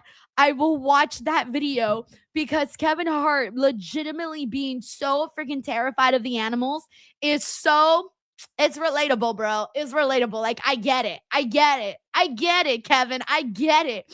Maybe not with all the animals, but a good amount of them. I get it, Kevin. It's so funny. Anyways, yeah, that's the story I wanted to share. Let me see. We got the dead man in here. What's up, Paul? He says, yeah, Jason was in the front of me before you and I met. BTW, wifey and I drove back home this morning. We can catch up during the meet and greet on Wednesday. Yes. Oh my gosh. Also, I just the meet and greet's on Thursday. By the way, it's on Thursday. It's not on Wednesday. I have it listed here as Thursday, so I hope I didn't fuck it up. Let me double check. Nope, yep, it's Thursday. So heads up, it's Thursday at 2 p.m., not Wednesday. Just a heads up. Didn't want you to show up on the wrong day. Thank you, Paul. We got Dal Destroyer. What's up, Dal? He says, watch the Hogan documentary, please. Why? We already saw it during WrestleMania weekend. Pretty much, honestly, because I think they were showing the same clip over and over, right? They could have pretty much showed the whole documentary from start to finish during the commercial breaks. They could have literally done that. They could have totally done that. 100%. But yeah, I will like that. By the way, I will say this. I did the WWE World and they did a exhibit for Hogan. They put so much stuff in there. Oh, wow. I was like blown away by how much stuff they had in that exhibit. Thank you, Dal Destroyer. We also got Tiffany Kuna. What's up, Tiffany? She says, hey, Denise, just watched your video where you got to be in the Danhausen casket. Also, as much as I loved him in AEW, I'm happy to see him thriving more in WWE. Oh, yeah. He's doing so much more in WWE than he ever did in AEW. In AEW, he only really had that stuff with Hook. And that was really it. But he's just one of those wrestlers that makes more sense being in WWE than he does in AEW. And anyways, thank you for watching that video. That was so fun. I was very happy that they had an exhibit for him. And I wanted to go back and get the face paint, the Danhausen face paint, but I just didn't. And since I left early, I couldn't do it. But I'm going to probably buy my own face paint and do my own Danhausen face paint. By the way, I did find out how long it takes Danhausen to do his face paint, by the way. My friend asked him. And oh, look, there's Paige, Brie, and Nikki. Nice. Nikki Bella, who had surgery. Paige returning at WrestleMania. What a return. I'm surprised they're just sitting out in ringside. I would have thought they would have came out and maybe had a little moment. Oh, here we go. It's Liv's time. I'm repping Liv today.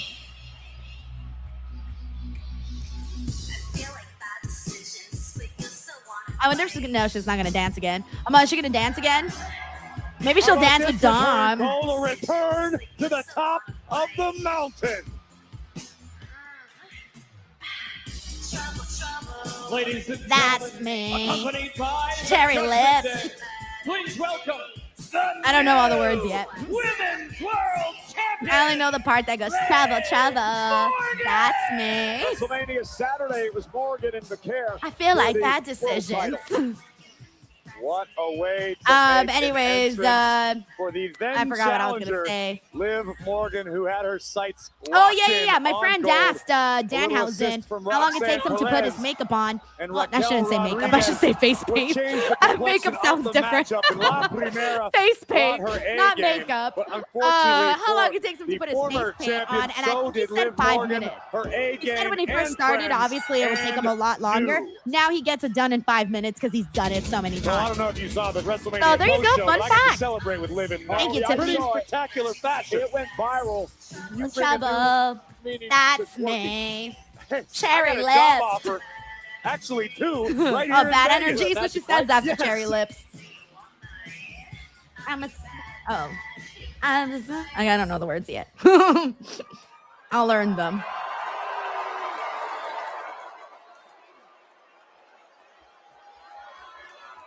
Of all time. We're going to get a long all time today. Let's go, Liv. Live it up.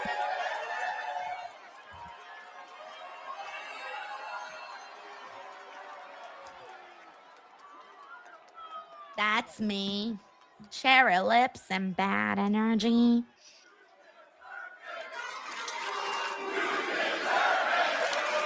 Oh, she's getting "You Deserve It" chants and I think some boos in there. I think I heard a boo. I don't know. I mean, she's still a heel, so. Las Vegas, that is the smartest thing y'all said all day. Because you all are now day in the presence of the greatest women's world champion of all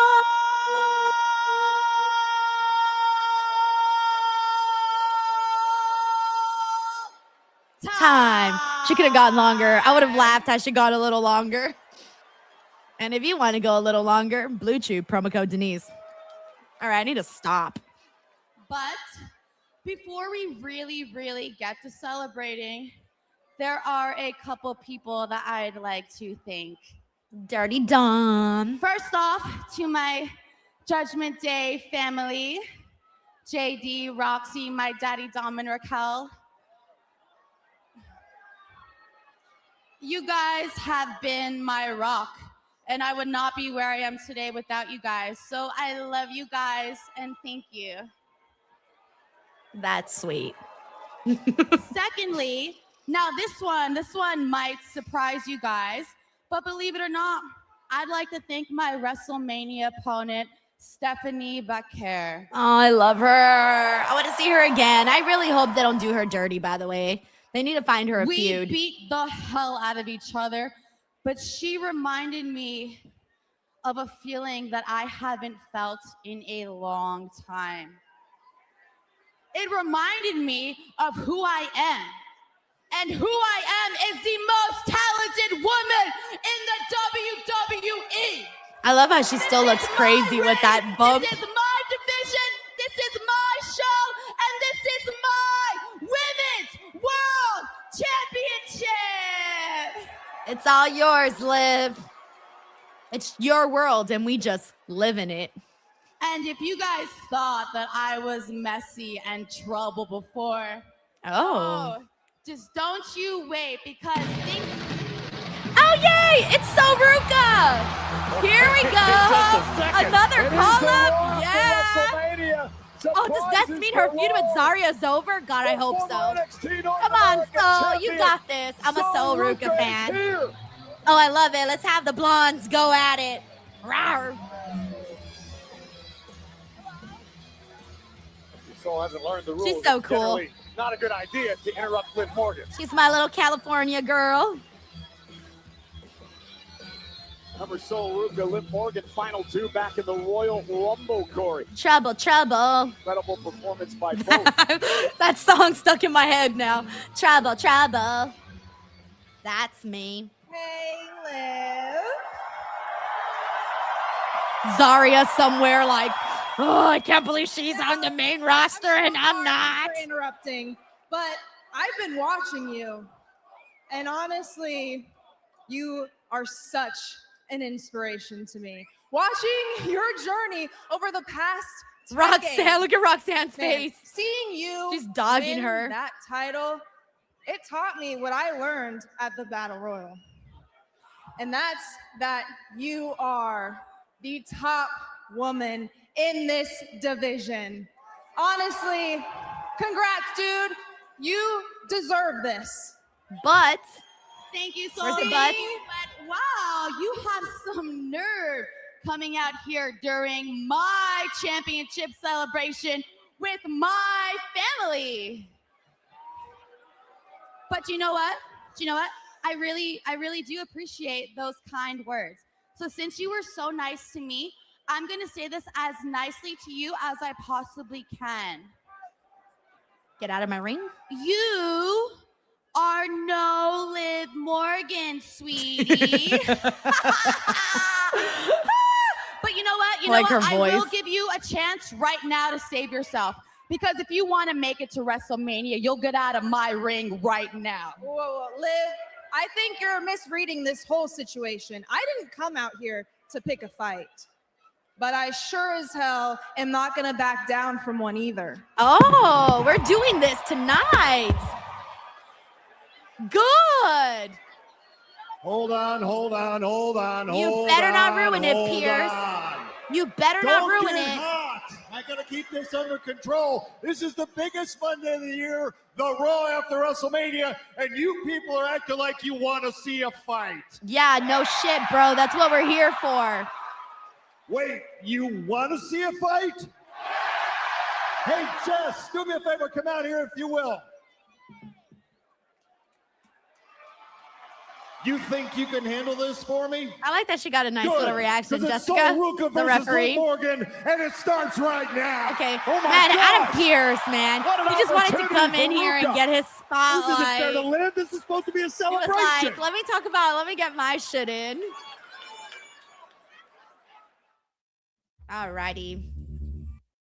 Let's see. Monkey says, make it to WrestleMania. Yeah, I think she means like if you want to make it to WrestleMania someday, because Liv did, you know? That's what I think she meant by that line. Alrighty. Let's see what we got here. We got Frank here. Frank, thank you so much for the love. He says, Denise Dom is married. LOL. Can Mr. Tripod do that? Mr. Tripod's fucking crazy, guys. So let me tell you really quickly. So my husband, you guys know, is a runner. Yesterday, I was here. Okay, so yesterday we drove home from Las Vegas. And when I say we drove home, he drove home. And I slept. Well, I didn't really sleep, but like I hung out in the car and I was basically on my phone, right? So that was a 3-hour something drive. Then we came home and a couple hours later, I started streaming WrestleMania. Right when I started streaming WrestleMania, he went to go train because he's been training for, he's doing not just a marathon, but he's doing this other thing. I keep forgetting what it's called, but it's this like different kind of race where you run in the mountains and it's supposed to be like really extreme. It's like a really extreme thing because it's in the summer, it's really hot, and you run in the mountains. You're not running like on the streets or things like that. It's like a mountain thing. I forgot what it's called. Maybe someone here knows. But anyway, so he's doing that too. So he's been doing like a lot of training. So in case you're wondering how many miles you can run while I was sitting here watching WrestleMania, he did 19 miles while I was streaming WrestleMania. And I'm thinking to myself like, yo, what the hell, man? Like, you're crazy. So he ran 19 miles in like 3 hours, I think. 3 something, whatever. The whole time that I was watching WrestleMania, he was running. So it's just crazy. It's just crazy. So yeah. Anyways, thank you, Frank. All right, we got Miktaru here. What's up, Miktaru? He says, I had to take my headphones off for a second because Liv's voice amps my cochlear implant. Really? Wait, how do you listen to my voice? I was going to say I have like a loud voice like Liv. Oh, man. Maybe, I don't know. I don't know what it's called, guys. Not trail running. No, it's like Iron Man something. I don't fucking know. Superman. I don't know. Some man or iron. I don't know what it's called. I forget. Actually, I should probably ask at some point. It's like iron something, but in the mountains. I don't know the name. Thank you, Miktaru. We got Cyclops is better than Wolverine, who says, should be Zarya, but so politicked her way into this. I was waiting for your reaction to this, by the way. I really was waiting for your reaction, Cyclops. I wonder if this means like, that's it, we're done with this shit. Well, they still have their match on NXT, right? Is there a match this Tuesday or next Tuesday? I think it's this Tuesday, right? I think so. All right, let me get the audio back. We also got Sheldon Jackson here, says, so once again proving Zarya's point, selfish. I'm done with y'all. I'm done with Sheldon. I'm done with Cyclops. And I'm done with all the Zarya crybabies. That's it. I'm stealing that. I'm stealing the Rock's word. I'm going to start calling y'all the Zarya crybabies. Thank you, Sheldon. We also got Sleeves Boy here. It says, my Nostradamus vision says Liv Morgan is going to win after Sol gets attacked by Gas Zarya, igniting a feud between Sol and Zarya. Sleeves Boy, you're most likely right on that, my friend. That is most likely what is happening. And then they're going to promote, obviously, the last woman standing match that they're doing on NXT. This woman is going to have a very bright future in WWE. Thank you, Sleeves Boy. Unfortunately, for Liv Morgan, it could be at the new Women's World Champions expense. You know, we make a lot of mistakes out. Oh, I should say I make a lot of mistakes out here, right? And there's the roll up by Morgan. Ruca now turns it around, shoulders down, kick out by Liv. If you're going to admit fault to something, I'll call the action. Well, listen, I'm not going to take the heat for this one. This goes to our producer, Brian Fatter, who gave me false information moments ago. It was actually Liv and Tiffany were the final 2 of the Women's Royal Rumble. Oh. So Ruca was actually number 3. But still a great. Damn, Michael Cole out here throwing his producer under the bus. Opportunity right now on Monday Night Raw to knock off the Women's World Champion. Sol went for the moonsault. Liv Morgan got the knees up. But what an opportunity for Ruca. Can you imagine if she knocks off Morgan here tonight? I would imagine that Sol would jump right to the front of the line of championship contenders. Oh, but great wherewithal by the champ. BTW, we got Uncle Donkey here. What's up, Uncle Donkey? He says, good evening. This show is 100 times better without TKO BS. You think Becky will take a shot at Jessica? It felt like they were leading to something at that match, but I think maybe they were just trying to, because what is next for Becky, you know? What are they going to do next? I don't know. I know fans want to see the whole ref thing. I'm not that convinced, but they didn't add her a whole lot into the story of the match with Becky and AJ, so maybe. The night of John Cena's retirement. Thank you, Uncle Dunk. Upsets we've ever seen, for sure. Oh, and Liv Morgan. We got Cyclops here who says Sol tried to take Liv's spotlight like she do Zarya's. Maybe she just has it out for. Oh, never mind. I was gonna say blondes, but then I remembered Zarya's not blonde. Before you start casting aspersions, Cole. Man, forever, no matter what, people. Whenever Sol Ruca becomes a Hall of Famer, Zarya's gonna come out and she's gonna be like, "It should have been me." You wouldn't apologize then. So Ruca gets married. Zarya's gonna be like, "It should have been me." Sol now. So Ruca has a kid. Zarya, it should have been me. A champion drops. Bro, she's just her #1 hater. Sol Ruca has thanks, Cyclops. The most unique offense in the game, and one of the most spectacular finishing moves we've ever seen. But if Liv Morgan has her way, we will not be seeing any of that tonight. Nice takedown by Ruca, who has had success in this building. She won the NXT North American Championship here at T-Mobile Arena in Las Vegas. Ruca is such a tremendous athlete, Corey. She was in a niche sport at the University of Oregon. Glad we got some Sol Ruca chants going. She wanted to be a stunt woman at one point in her life. Now she finds herself just 4 years in to a wrestling career. And that's perhaps no small part as to why Sol Ruca has succeeded to the level that she has in such a short period of time. And Ruca has enough athleticism. Sometimes it can overcompensate for a lack of experience or in-ring technique, but she just makes X factor. Makes her own moves up as she goes. It's very exciting to watch. Ruca is a high flyer, but she says, I'm not your typical high flyer. I love that Sol her gear reminds me so much of Lita's gear. Liv Morgan better be on the lookout. Here comes Sol. But like with her own Morgan flavor. Take it out. Ruca putting on a show against the Women's World Champion.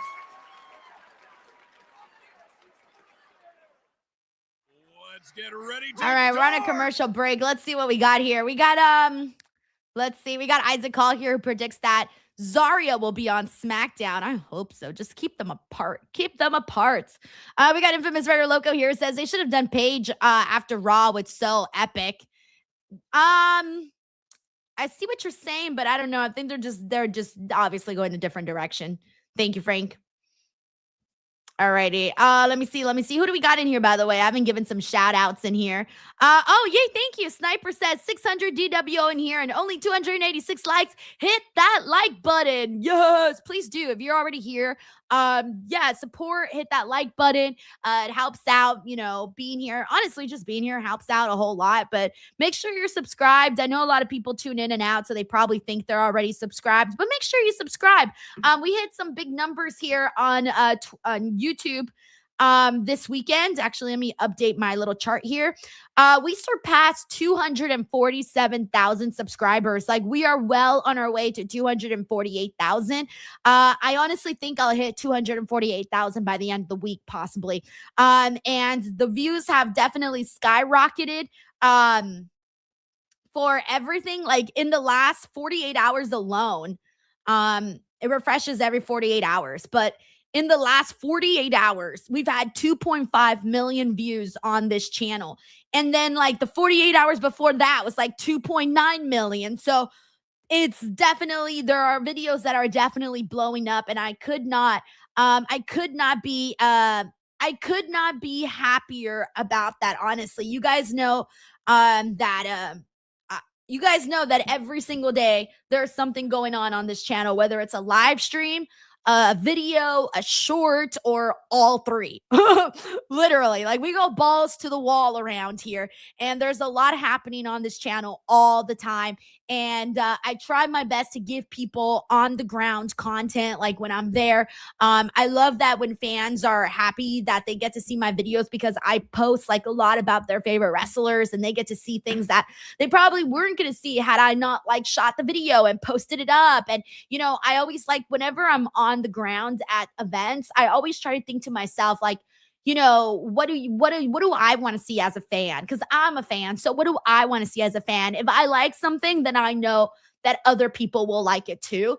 And that's kind of like the motto that I go with the content on here. So that's why, I think that's why the channel's blowing up, because I posted a bunch of videos that I knew fans would want to see.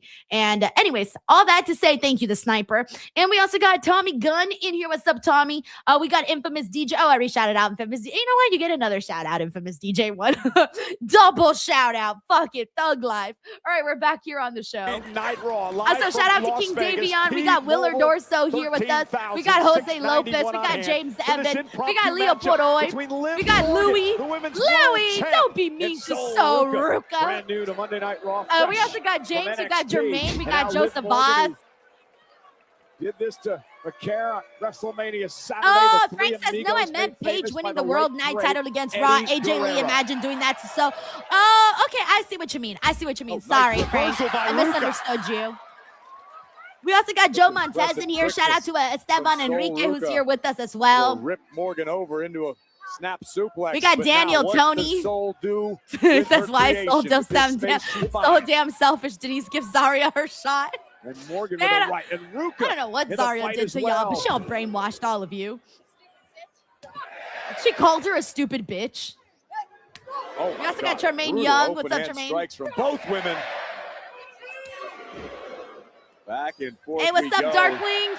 Says, what's the next Cahoots quiz? I forgot I had the Cahoots. Sol Ruca arriving on I don't know. At some point, I'll do another one. Just remind me. Remind me every week till I do it. The tribal chief will be here. Marshman says that now Zarya can complain and be even more ungrateful. Oh, and a big elbow from Sol Ruca, who's rallying now, taking the fight to the champ. Louis Pollard says there's no originality anymore in wrestling. I would speak. What about Danhausen? Does he feel original to you? I would say so. Sol Ruca extremely comfortable in the air on the ropes. Here she comes. Nice. Oh, missile drop kick. And a kick up Good. Ruca. Core strength. Sol with that running knee. Cover now on Morgan. Is it enough to put her away? Liv with the shoulder up. Take another look at Sol Ruca launching herself into the air and that full extension with those long legs right into the sternum of Liv Morgan. Sol Ruca starting to roll in this one. Gonna have to fight through the pain to get the job done.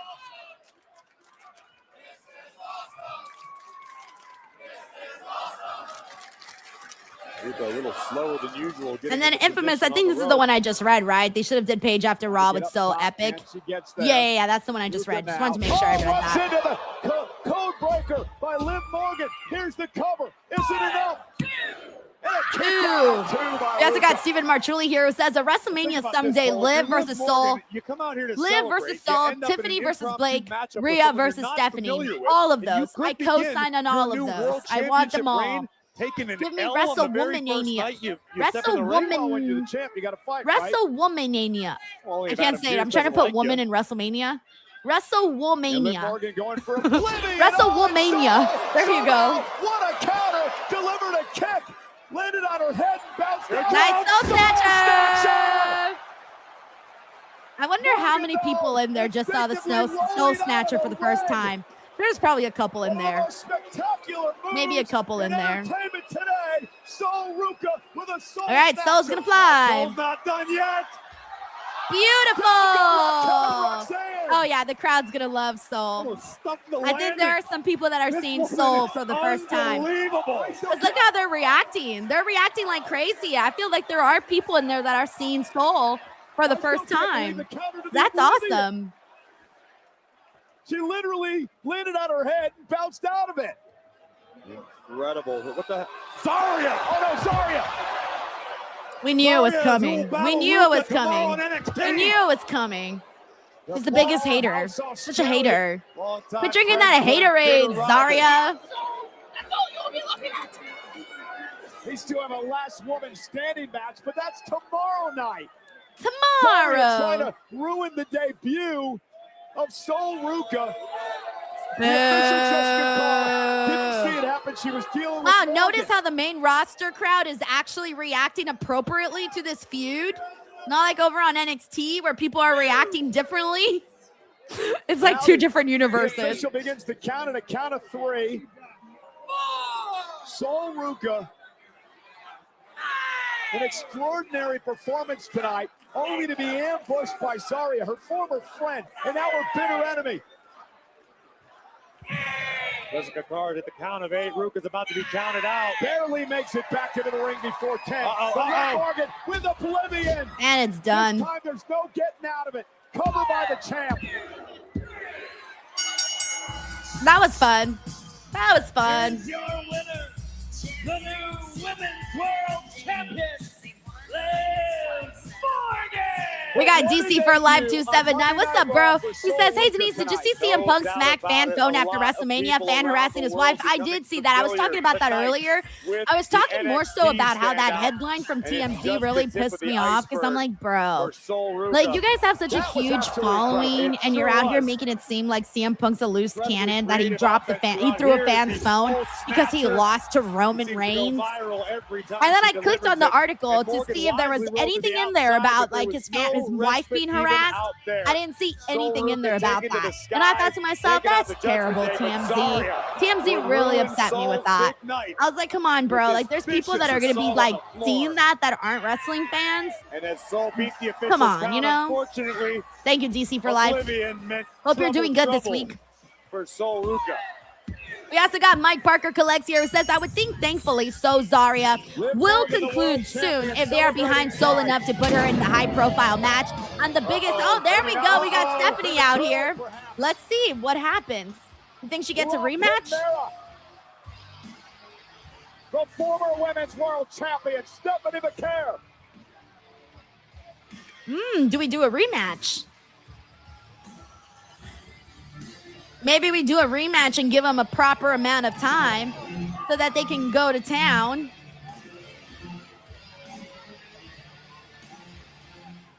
Yeah. Just like, I got this and you don't. All right, as I was saying, Mike Parker says if they are behind Sol enough to put her in a high-profile match on the biggest Raw of the year, I mean, it's been clear that they've been high on Sol Ruca for a long time now, considering that they put her in the Royal Rumble, man. Like, that was huge. That was a really huge opportunity for Sol Ruca. So, yeah, man, I do think the Sol Zarya feud will conclude at the last woman standing, for sure. And if it doesn't, bro, I'm going to be pissed. US Fabulous is in the house alongside Mano and Dave East and Jim Jones all together hosting the podcast. We also got DC for Life. Says you missed my super chat. No, DC for Life. So I don't read them like right as they come in. Sometimes I wait a little bit because of what's going on the show. So if I ever take long, don't worry. I will get to it. I don't want you to have to send another super chat so that you don't waste money just saying like that. So I want to make sure that you know that just in case. Sometimes I take a few minutes. Sometimes I fall behind. But I always get to it. Unless you see me skip one, then that probably means I missed it. But sometimes I just fall a little bit behind. But thank you so much, man. But yeah, I didn't want you to have to send another super chat, you know? Fairy tale stories, and I'm not here to feel good about anything. I'm here to cause utter freaking. They're showing a Brock package from from his whole career, The baddest son of a bitch that ever walked the face of the planet.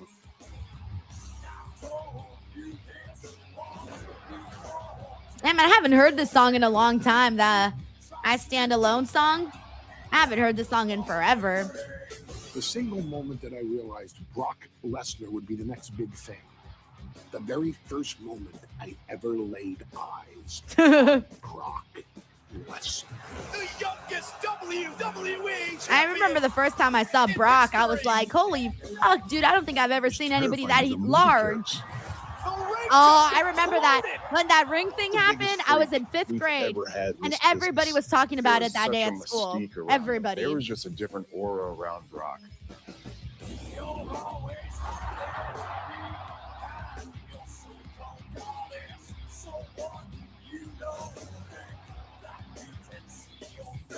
Anything that you thought was happening all goes out the window because the dynamic in the room changes when the beast is here. The guy comes over from the WWE and actually becomes the heavyweight champion of the world.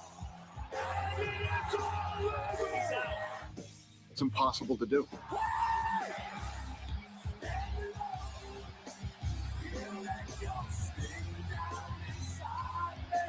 Brock Lesnar is back in WWE. He's like Steve, bitch.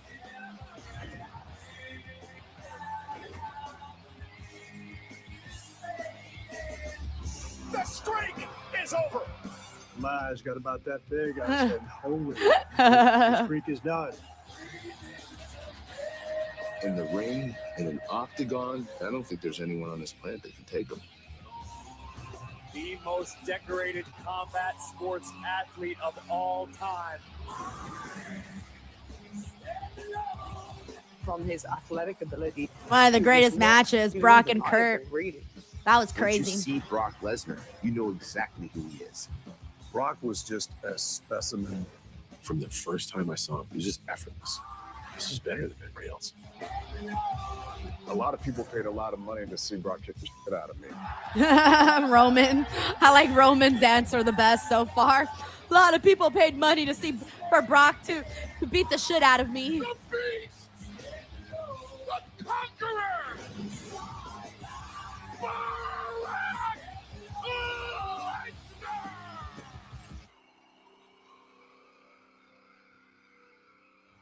I'm not a superstar.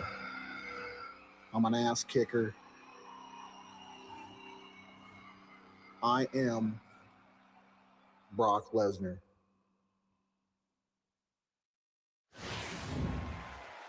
All right, I think he's going to come out now. Nope, never mind. Maybe he'll be at the end of the show. All right, in the meantime, we got Cyclops better than Wolverine who says Zarya only did this to Sol because Sol forced her to. Cyclops, I can't go through this every week, bro. I can't make you see what I see. I'm being rage baited. I recognize this. Thank you, Cyclops. We got Nightwolf here who says, I don't want Steph to lose to live again, though. No, but at least she'll lose in a more respectable fashion. You know what I'm saying? She'll go out there, have a kick-ass match, and then lose. They're here live. Again, I don't have a problem with people losing as long as they lose in a respectable fashion. Thank you, Nightwolf.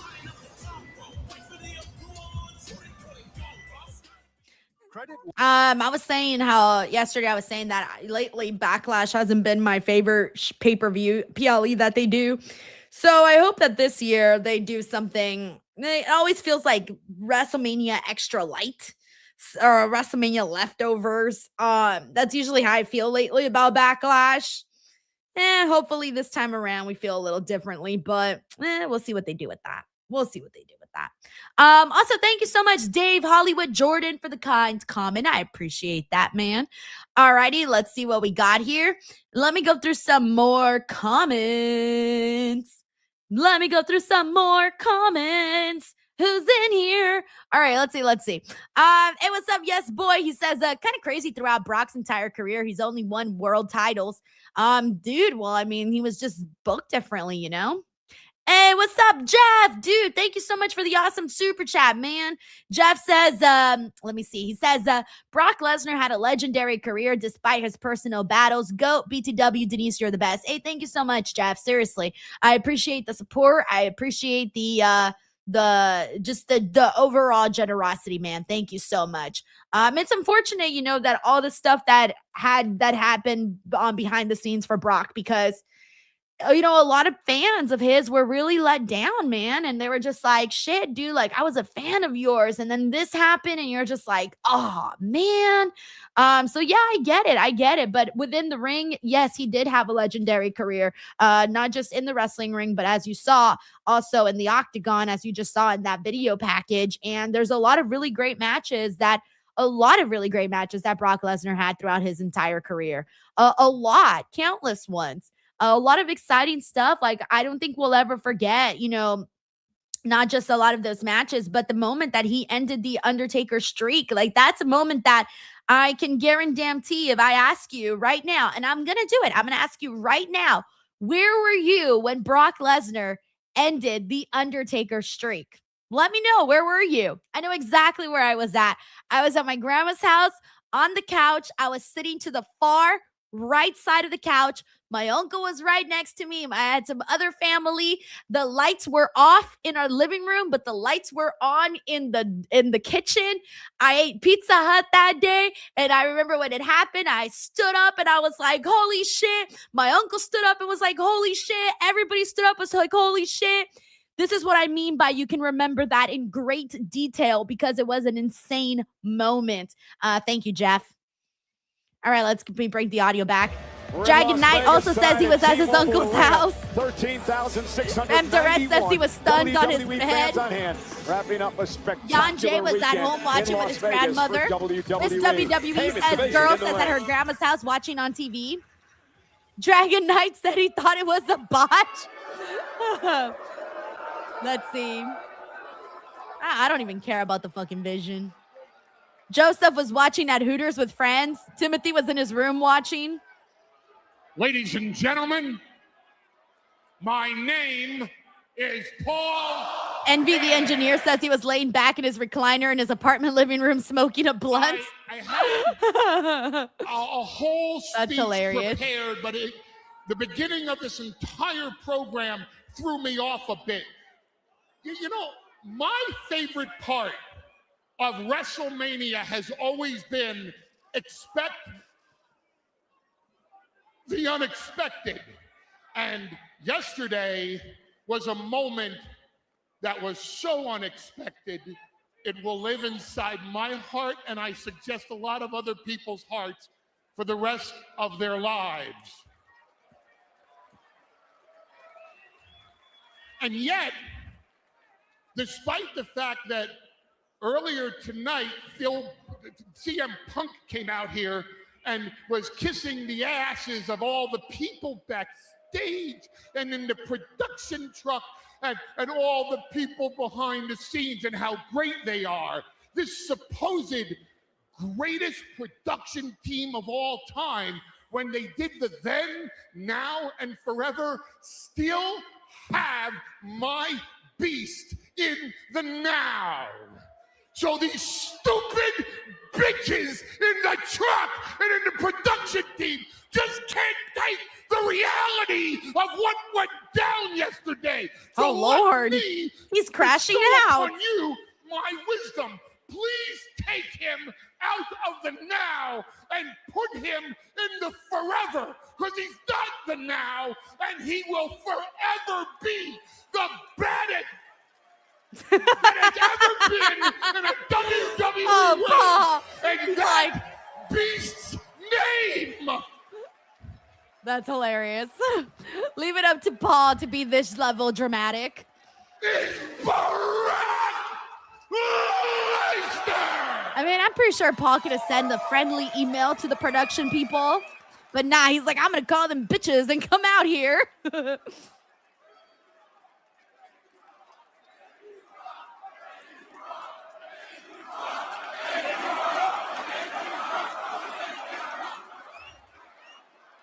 Now, let's talk about the now.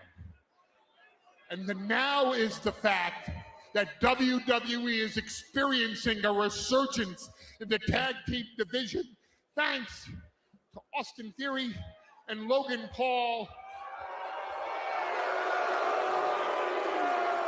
God, they're so lame. Tag team champions of the world, the Vision No matter how hard they try, I'm out with Logan in regularly theory right scheduled now. Programming for a moment, ladies and gentlemen, a personal message from Logan Paul.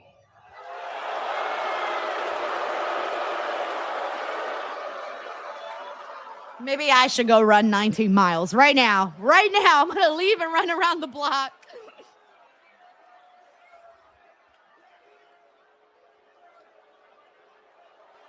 Boo! Your hair looks stupid. Fix your hair. The only reason. Boo! You smell. The only reason that the Usos and comb your hair. Comb your hair. The only reason that the Usos and comb your hair. The only reason that the Usos and LA Knight stole the victory from my brother and I at WrestleMania was because of that ungrateful, backstabbing weasel. Bro, he's getting hella heat right now, by the way. People are so annoyed of Logan. They do not care about Logan. I am. He's getting like, remember when Dom was getting those crazy ass boos? Yeah, boo! These streamers thinking they can just come in to our business and do what we do. Bro, really? Bro, really? Hate these outsiders. Bro, really? Really? Fix your damn hair, Logan Paul. Looks like shit. Nothing that happened at WrestleMania matters. Nothing. Because guess what? I Show Speed left this weekend with a piece of my fist lodged in his face. I think we should get paid to watch Logan I Paul. left this weekend. I'm sorry, we shouldn't be paying WWE. They should be paying us for having to sit through this. The world. I feel like they should pay me and like give me reimbursement for having to waste time of my life to watch Logan Paul. It's only fitting if we all take a moment to realize the fact what a magnificent favor that was done for me by Gunther. And Gunther, sir, not only do I thank you, I also realize I owe you one. Anytime you're ready. Come out now, Gunther. I want to know now. Make this segment worth it, bro. Get your ass out here. Belongs to the man that cut Seth Rollins in half. Ladies and gentlemen, please welcome back to Monday Night Raw, Braun Breaker. All right, now here's the only member of the Vision that I like. Also, I think your girl got karma for all that booing I did to Logan Paul. I got a massive little cramp on my leg. The unpredictable badass Braun Breaker. I miss Braun. I'm a Braun fan. Who led the overthrow of Seth Rollins in the Vision. And the man who returned at WrestleMania during the Seth Rollins-Gunther match. Out of seemingly nowhere, Breaker would level the former Vision leader with a spear at ringside. And then after the match, after Gunther had procured the victory, a 75-yard dash, folks. Bro, 75 yards? That's wild. And one more thunderous spear to Seth freaking Rollins. A freak of nature. Braun's beard looks good, by the way. I didn't notice it yesterday. But Braun's beard looks good. His hair looks good. Longer. He looks good. Thumbs up, Braun. Too bad you're back here with these fools. Braun needs to be his own man, guys. He needs to turn babyface, or I don't even fucking care what he does, as long as he gets the fuck out of the Vision. Get out of the Vision, bro. It's bringing you down.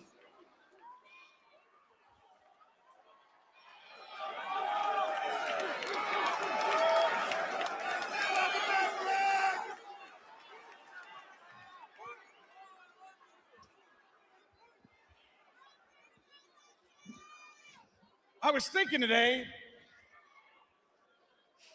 1 year ago, ironically, is when I became the leader of the Vision right here in this very that's same right. Yeah. arena. I popped because for that. Seth Rollins was too weak.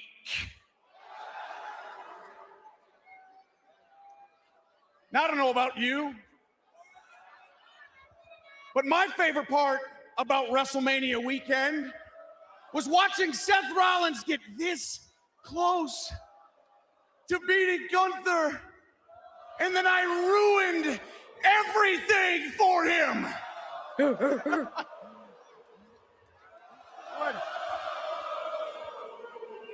Braun, they're not paying attention to your promo, buddy. Damn, that's cold.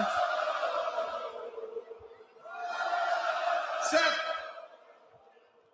I hope you're back there at home. Who knows? I hope you're watching somewhere, because from here on out, every single day from this day forward, I will be coming after you. I'm going to attack you. I'm going to make your life. Rollins, not a hard man to find tonight. Breaker Oh, no, from behind. With an equalizer. Steel chair to the Vision. Man, Seth Rollins got there with fast. that left from Theory. And now the pressure, putting a beat down on Rollins. And this is a tough situation for Seth. 2-on-1, the tag team champions. Rollins about to be destroyed by the very thing he created. And it took some guts for Seth to come out here tonight in this situation, but numbers are just getting to him. Logan treating Seth like a heavy bag right now. Rollins all but helpless, outnumbered by the tag team. Really? I wasn't expecting the Street Profits during this. All right, guys, run out there. Sir. Run out there. The Street Profits are There we here. go. I was like, run out there, guys. The Dawkins man's and Ford getting hitting the attacked. ring, coming to the aid of Rollins. Going after the Vision. The Street Profits returning here on Monday Night Raw. And they send the Vision reeling. All right, that's nice. I'm happy to see the Street Profits back. It's been a minute. And Montez is gonna fly. He just flew right over them. Made it look easy. And they're not done yet. Paul sent in Uh-oh. to the WWE Universe. And Dawkins Good, I'm glad they're fighting into the crowd. Profits on a mission. All right, Braun and Oh, Seth. no. Oh, my Oh, gosh. no. Hey, Braun's head. Holy fuck. He's bleeding a lot. Breaker in his tracks with a I can't even tell if it's from the front or the back or the side or what exactly, but Braun is now like Rollins hella teeing busted off. open. a rabid Rollins. Braun Breaker made the threat. Rollins said, Oop. Stop. Breaker. Nice. He's like, yeah, I finally got it. Not like the last one. Yo, Braun looks crazy with all that blood. I think it's from the back, or he looks, I can't tell. Breaker. I don't know. I got to get it close. It's Nearly like right cutting here on his Rollins forehead, but in it also half. looks like it's back here. Well, and Breaker just incensed.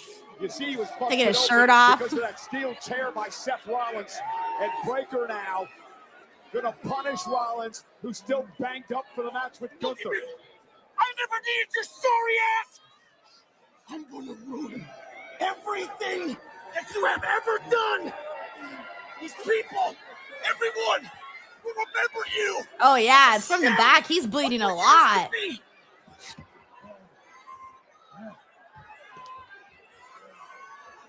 Yeah. Breaker's going to end Rollins once and for all. Nice. Double. And you see Rollins midsection already. I missed that. I missed seeing Braun run the ropes like that. From the spears I missed all of that. this past weekend. I missed Braun on the show. Who in the hell can stop Braun Breaker? Alrighty, It's presented by let me catch up here with the super chats, by the way. We got Jonathan who says, I'm with Zarya. Hashtag Team Zarya. Hashtag Zarya is right. I'm adding you to the Zarya crybabies list, Jonathan. I expected more from you, bro. I expected more from you. You brought me into the Thank you, Judgment Day. Jonathan. You told me it was a family. But let's put the rest of the crew to the side for a second. Let's forget about them. because Girl, you and JD me McDonough's head is taking the whole screen. His head is taking up the whole screen. Look at that. Look at that. recognize you anymore. His head's taking up this much of the Start taking your screen. cues from CM Punk. The whole Get 'em in thing. your head. What about me? What about the guy that stood behind you for 20 years? Oh, that's cute. Defending you, taking bullets for you. You walk around the clubhouse, causing fights with everybody, talking down to us like you're the leader. You cost us gold, Finn. Ever since we jumped you out, people have been asking me, JD, how could you do that to Finn? How could you throw away 20 years? You want to know the truth? It was easy. I'd do it again. So now tonight, I like when after all people this do time, bad things and then they say, I'd do it again. I'm like, yeah, double down, double down. I'm going to show the whole world what I already No know. regrets. Finn Balor we all knew and loved is dead. I'm liking what they're starting to push JD McDonough, a little bit harder right now. All right, let me get into some super chats. We're on a commercial break. We got Uncle Donk here who says, I thought So performance versus Liv was good. Not great. There were a few minor weird spots. It's fine. It was her first, this was a big moment, but I thought it was perfectly fine. Thank you, Uncle Donk. We got Tracy WV, and she had the crowd really in it when she hit that soul snatcher. They popped huge for that. We got Tracy WV here who says, on a flyover for Raw, they captured an AEW billboard. What? Did they really? Oh, there's Trick Williams with his U.S. title. I'll have to look at that afterwards, Tracy. Las Vegas has been We got Victoria here. Says, imagine someone comes out and shaves Logan Paul's hair. They should do a hair versus hair match for sure. This thing may never I would love to see Logan Paul get his golden locks taken off of him. Thank you, Mictaru. All right, we got Finn coming out here. We also got Corey MacArthur. Hey, what up, Corey? He says, yo, the man with the GQ drip is on talking with the woman of drip, Denise. Great fits last week. Thank you. He says, fashion show weekend was lit. Can't wait to share. Yeah, dude, let me know how it went. I know Fashion Week is always a really great time. Lots of cool things, I'm sure, that you got to see out there. I was a little early on this one. I was 2 seconds early. Whoops. The following contest is scheduled for one fall. I like that. Okay, we're back. He's saying we're back. I hope so. Weighing in at 100. Thank you, Corey. What's up, David Kaplan? He says, hi, since you started your podcast, what has been your favorite wrestling experience? Also, I can't believe you're 33. I thought you were in your 20s. Thanks. I should maybe stop telling people my age, and I'm just going to start telling people I'm 20. Number 2 man on the hit list. My favorite moment. No demon tonight, just one of the best damn pro wrestlers this business has seen in the last 2 decades. It's Balor and McDonough. This is personal. Live next. My favorite moments was definitely, we're going on a commercial break. My favorite moments was definitely getting to do the NXT Stand and Deliver pre-show. That was amazing, especially because it was in Los Angeles. That was very cool. Anytime I got to do any pre-shows, that was really cool. I also really liked when I hit 100,000 subscribers on YouTube. That was sick. I love when I got to low blow Sean Ross Sapp and eliminate him off the clusterfuck. That was awesome. Love that. I love when I made my first ever live debut show with my show at the Hollywood Improv when I had Willow. I got to put that up there. And then I would say those are personally my favorite moments. Thank you for asking, David. We also got Infamous Raider Loco here. It says Soul Survivor right here. Zarya is just JT. Soul Survivor right here. Zarya is Justin Timberlake, Cry Me a River. Thank you. I was starting to think that I was the only Sol Ruca fan left in this building, okay? We got to represent for the Cali girl out there. Thank you, Frank. We got Cyclops Better Than Wolverine who says, JD's a bad friend, but still not as bad as Sol Ruca. What? Oh, my God. That was just for you. A nice sigh of frustration. Thank you, Cyclops. We got Ledwin Bowden here. Says, I just rewound and Seth caught Braun with that chair in the back of the head. I hope he's not going to be out again now. Okay, so that's the part that busted him open then, because I didn't even see that part. Like, I just saw the melee start to go down with everybody going out there. And then suddenly I look at Braun and he's like busted open. So I was like, what the hell happened there? So thank you for letting me know it was that chair shot. It all happened so fast. I didn't even realize that. Thank you so much, Ledwin. We got Drums here. What's up, Drums? Thank you so much for the super chat. He says, I disagree with that earlier comment. So Ruca looked impressive with the crowd chanting, this is awesome. That Soul Snatcher was legit. Dude, when she got that Soul Snatcher, that's why I said it felt like there were some people that probably had never seen it, because the way they reacted, I was like, damn, like people were like they were looking forward to that. And then when she like flew over the top rope immediately after, people were locked in because, you know, getting to see, whenever you see like a girl do things like that, you're like, oh shit, she's cool, man. And that's why Sol Ruca is special, because she can do things like that. And she's picking up wrestling so fast, and she's got a very unique look, and she's got a good vibe, like a nice chill vibe, right? So personally, you know me, I'm a Sol Ruca fan. I'm rooting for her. And then, yeah, we were getting Ruca chants, all of that. So the crowd was in it, man. Like they were invested. There's probably a good mix of people that hadn't seen her, as well as a good mix of people that were looking forward to seeing her. Given what they saw at the Royal Rumble, NXT, and then of course viral social media clips of her doing the Soul Snatcher, all of that. Thank you so much, Drums 3269 for the super chat. Alrighty, and we also got Uncle Donk here who says, I thought WB banned chair shots to the head. Bro, I didn't even see that part, man. I don't know, maybe he didn't get his hands up. I think he might have gotten hit in the back of the head, maybe. Yeah, Ledwin said it was in the back of the head. See, like I didn't even see that. Thank you, Uncle Donk. But yeah, chair shots to the head are not like a thing ever since we've learned about CTE. Finn Balor set for action against his former protege tonight. All right, this should be a good match, by the way. Finn looks good. I think he like cleaned up a little bit. Looks good. Finn versus JD. We got Plus Ultra Agent. It says, I don't like that Soul loss. Should have been a DQ. It could have been a DQ because of Zarya attacking. Yeah. But they weren't going to do that to Liv. Like, Liv just won the title, you know? Thank you, Adrian. 95 pounds. Representing the Isaac Hall says, I told you, Denise still has that Lita vibe about her. She does. And I think she also kind of does like the underwear where she like pulls it up. Walked into Finn Balor's wrestling school in Bray, County Wicklow, Ireland. And he said, I want to be a professional wrestler. And over the next 20 years, Finn Balor would mold this young man in his image, where JD would wrestle around the world and win championships everywhere. I don't think I've ever. All right, we're getting started. Here we go. Disrespected by McDonough a few weeks ago. Listen, JD McDonough, you may not like him, but you Andy Nerschel says the demon versus the head. Yesterday in the chaotic six-man ladder match. You know what would be funny if someone edited that, like a picture of Al Snow and head, and they just put JD's head instead of the actual head. That'd be kind of funny. Destroyer on a ladder by Penta, and Balor now off the barricade, and this is a fight. This is so personal.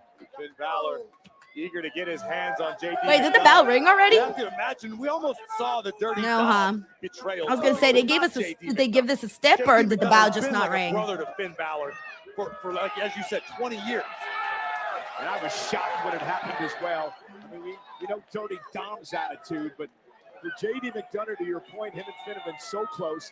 But JD said he had to get out of the shadow. Felt like he was in this massive shadow by Balor for many years. It's almost as if JD's proud of what he did. He said he would do it again. Mohammed, I'm so glad you liked the live tour, man. Thank you. Dom over Finn Balor, but And Inertial says, someone make a huge styrofoam head, please. Oh, thank you, Dingle. Says it never rang. Oh, well, there you go. It just rang now. I didn't know if I missed it. The WWE universe here.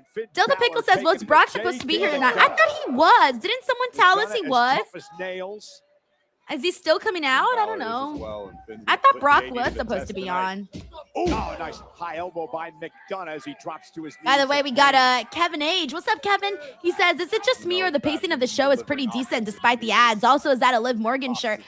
So first of all, you're right about the pacing because I just looked at the clock for the first time and I almost realized that we only got like 20 minutes left on the show. So whenever I don't look at the clock, that's a good sign about the pacing here. And we've had some little good moments sprinkled in. We've had some good matches, and then of course the big moment with Cody and CM Punk, that was good.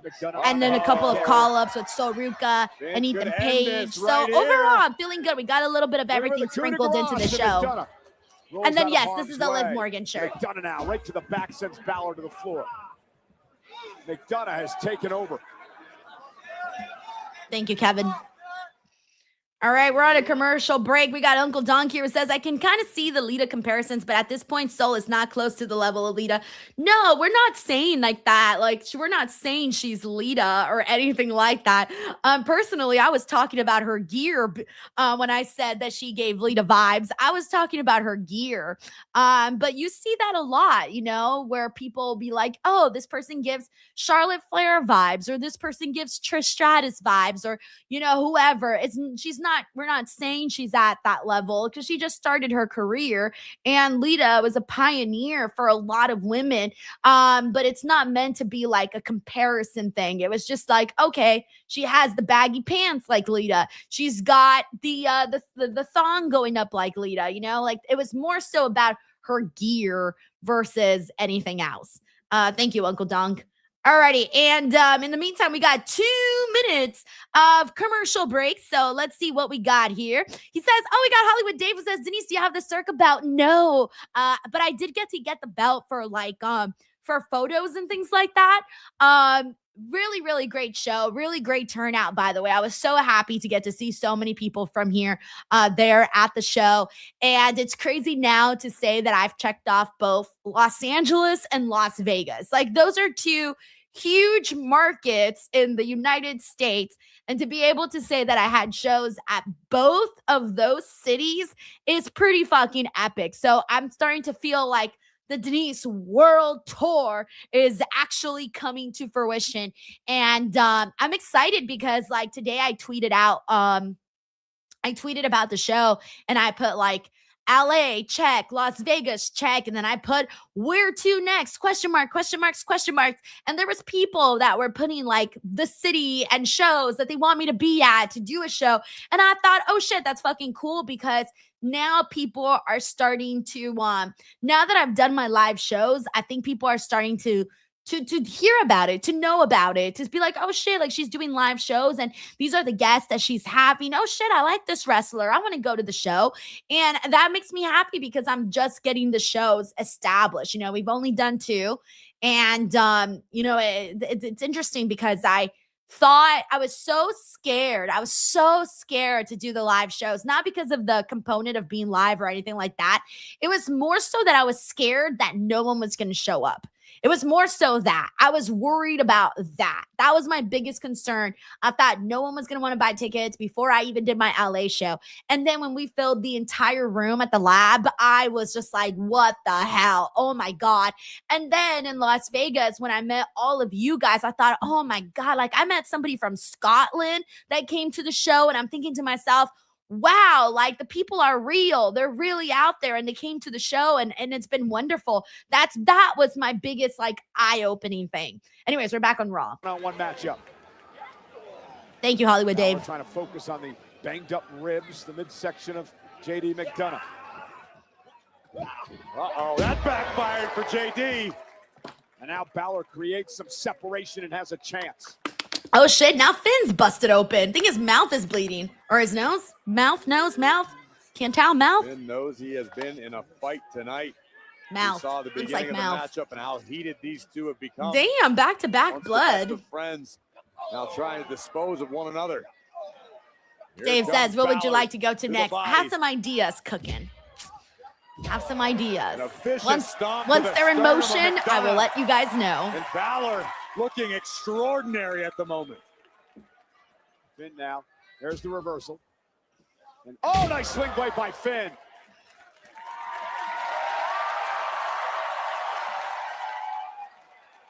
Balor's got McDonough in trouble. Uh-oh, nobody home there again. McDonough, jackknife cover for the win, kick out. But then again, JD McDonough showing he knows Balor so well.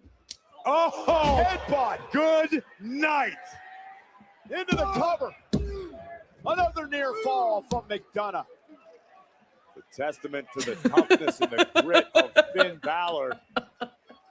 Ron, you're crazy. Abundant head. You're crazy, bro. Can you imagine with the way that I talk? I'd probably say something and get like hella in trouble, bro. Across the ring. This time I'd probably do something stupid and get in trouble.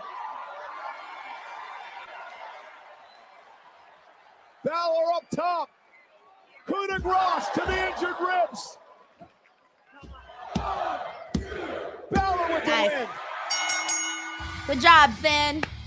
Here is your winner. Finn got the win. Let it sink in. Oh, wait it's a minute. time for Oh, Finn Dirty Balor's Dog. new era to begin. That bitter, that jealous, that sore loser, Dirty Dominic Mysterio assaulting Balor. In Dom's defense, he was forced to compete in a street fight against the Demon yesterday. And he got beat. Nice. Finn turns Dom inside out. Jermaine, Denise showed her ankle, jail for 30 years. Bruh, can you imagine if I said like a these nuts joke? Or if I accidentally made one of my little blue chew jokes? Yo! Or what if I said like something crazy like, oh my fucking God, or something like that, you know? Like, I don't know. Or what if I said some like super ultra feminist lingo? Forget it. I would say a bunch of stuff and somehow, some way I'd end up in trouble. Well, thank you so much. Backstage with the ring general, Gunther. Gunther, how are you feeling after a big victory over Seth Rollins this weekend at WrestleMania? I feel fantastic. I proved every word right I said about Seth in the weeks leading up to WrestleMania. Well, on that note, I am curious if you and Paul Heyman were aware of the presence of Braun Breaker this weekend in Vegas. First of all, Jackie, that's not the question we want to there is know. no me and Paul Heyman. The only thing Paul Heyman does is owing me a very big favor. That's the What question. exactly is this Right favor? I there. think it's a fair question. In regards to my future, the only thing everybody should get comfortable around here is seeing the World Heavyweight Championship back around my waist very soon. Oh, Sancho's losing his mind right now. He's like, Ellie Knight. The world title thing, and it just gets me thinking, let me talk to you. Sancho getting ready to throw them One WrestleMania panties winner at to LA another. Knight. I just want to say congratulations to you. You must be very proud of yourself, and you should be. You beat Seth Rollins. You did it. But I know that you know that I know that you know you're not the only one with the eyes on that world title. And what that means to me is I start doing the math, and I think back to WrestleMania. I think one of us WrestleMania winners needed a 3-on-1 advantage to make that win go down. It wasn't me. That was you, my man. So that counts as an L, if you ask me. And with that being an L, that L is short of an A. It's short of a night. Why? Because there can be only one, with everybody saying L-A Knight. Yeah. Gunther looks so confused, and I love his face right now. He's like, what? Gunther liked that interruption much from He's like, what did I just hear? How dare What? Anybody interrupt the ring general? Well, Monday Night Raw live on Netflix heads to the border, Laredo, Texas next week. And what a Laredo. show we have in store. Let's see what they got Ready to see the announced for us. return Becky Lynch next of the Monday. Brand new Women's Intercontinental Champion. IC champ. Becky Lynch in the house next week.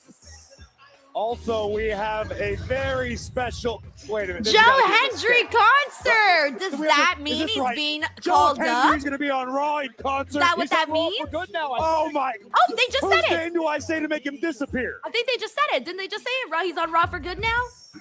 Mine. Okay, Io and Rhea. let's just try not to make it forever, okay? You handle your Are they business breaking up here, again? Oh, yeah, because she's and going to SmackDown. I'll go be the champion that SmackDown needs. Aww. You got this. Good luck. Rio is forever. This is their second breakup in like the last, and I don't mean like breakup, but like separation. Aww.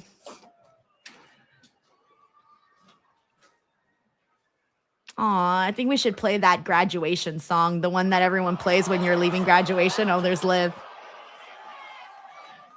Ghost from Rhea's past. I'm looking forward to it. And they're both champs. They're both champs.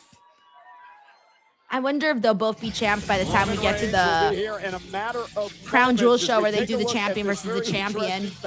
Roman Reigns won his first career World Heavyweight Championship last night in his 11th career WrestleMania event.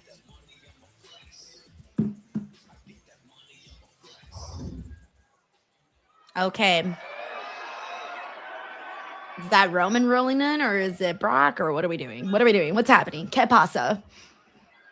It's got to be Roman, right? Yep. There he is.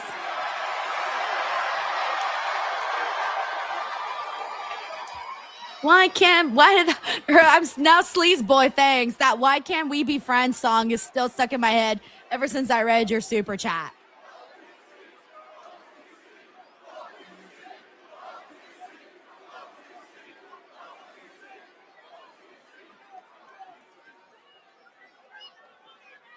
I like that pink door. That's a cool pink. Oh, wow. I like those pink doors. Don't ask me why. I just like how it looks. It's a cool pink door. Another nice pink door. Oh, yeah, that's right. They're in the T-Mobile Arena. Duh.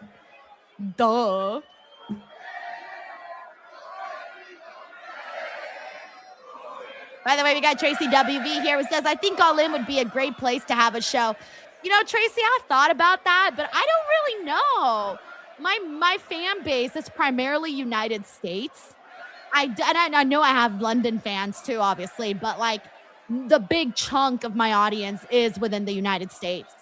So I don't know. I guess there's only one way to find out, right? Thank you, Tracy. We also got Corey MacArthur who says, proud of my achievement during my fashion show weekend. Seen snippets already and it's lit. Appreciate the support and we'll share when released. Incredible, Corey. Sending you some good vibes, man. Thank you for the love, bro.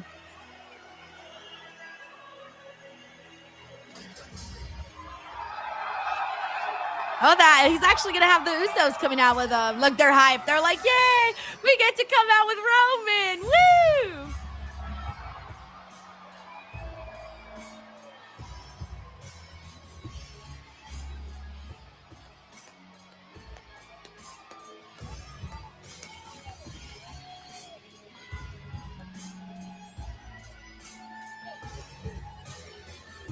Gonna do random moves.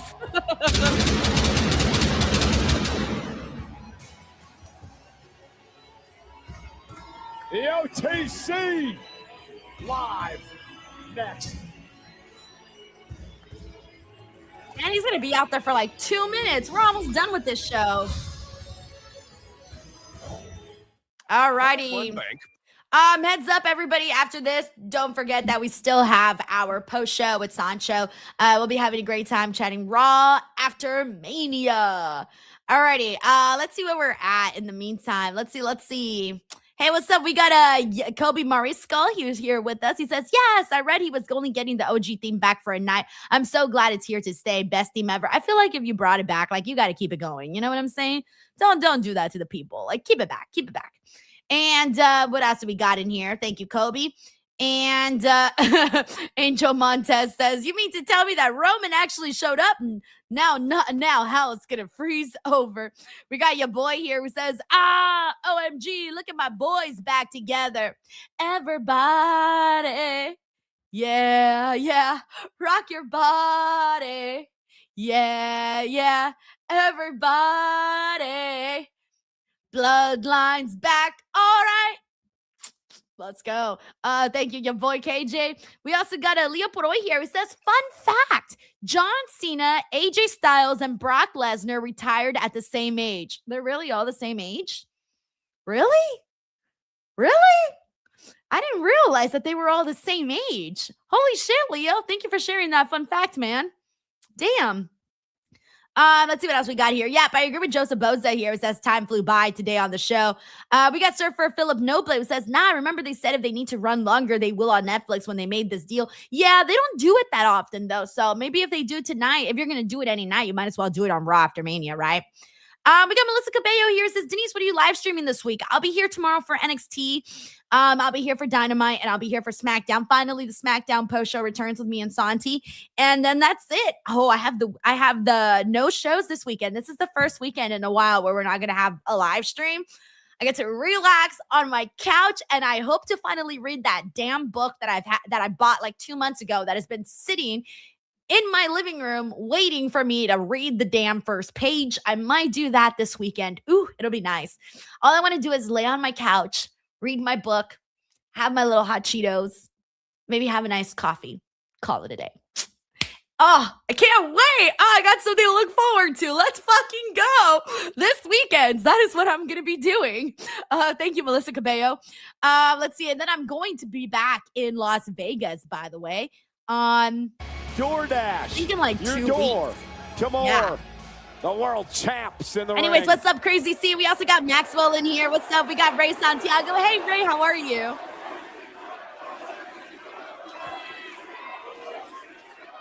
Why can't we be friends? Oh, Leo says, yep, they are all 48. Oh, wow. We also got Terrence Matthews here who says, you know something, Denise. I'm proud of you. You've come a long way since AfterBuzz. Also, Oba and Roman called each other out on the post show. I did hear about that, and thank you, Terrence, man, for the support and the love.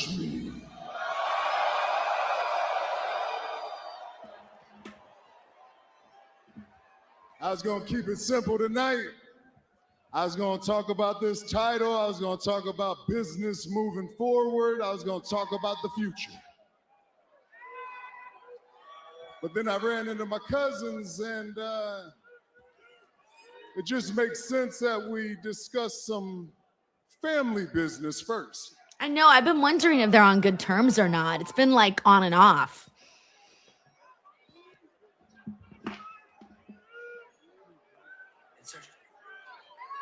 I miss this. Yeah.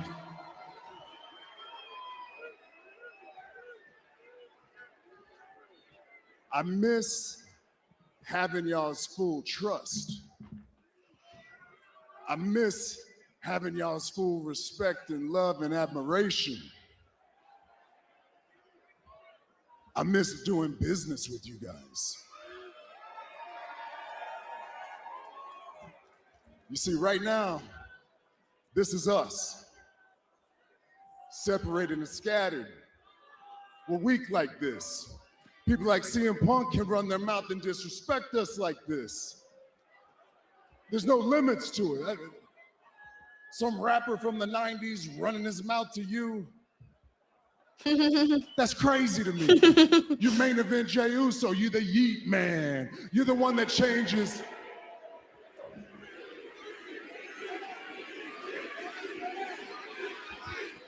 Look at that. That's crazy.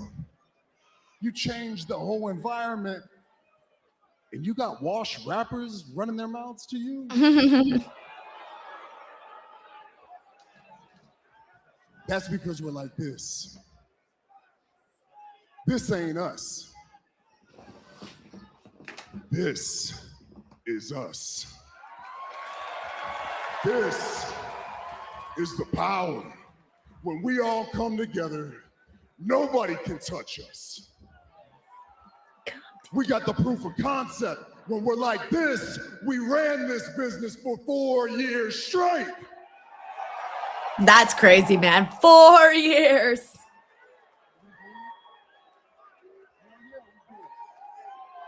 I'm not asking you to serve me.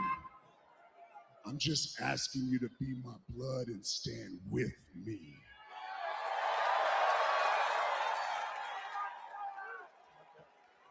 I feel like Jimmy has some things he wants to say. I can feel it.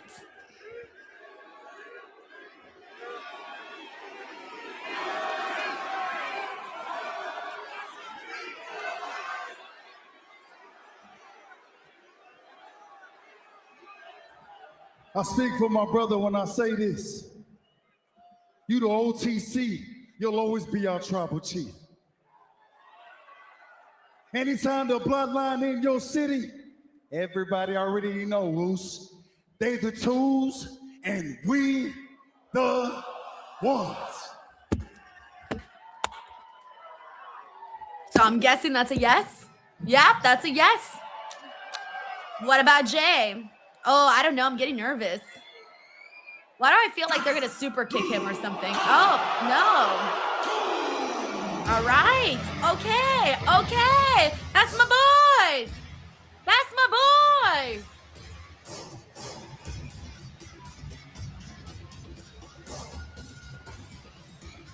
Well, what's going to happen?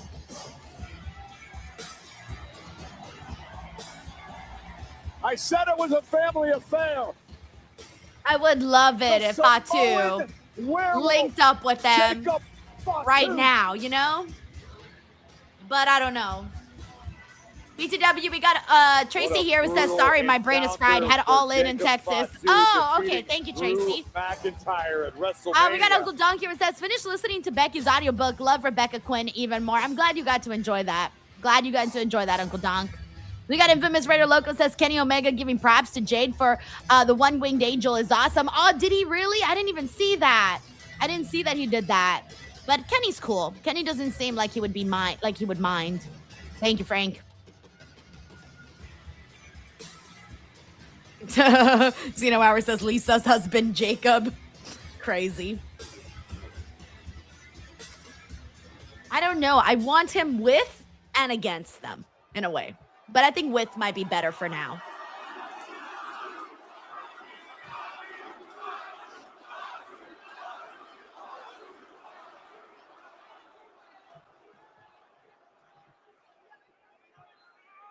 It's been a while since the last time I saw you.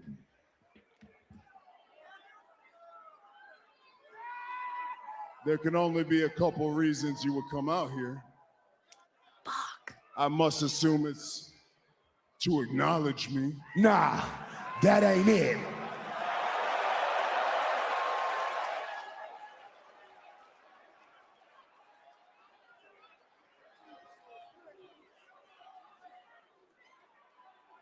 Well, then I guess it's because you want this. Facebook just blocked me on their app for 3 days. That title. I need that title. Oh, shit, he's going for it.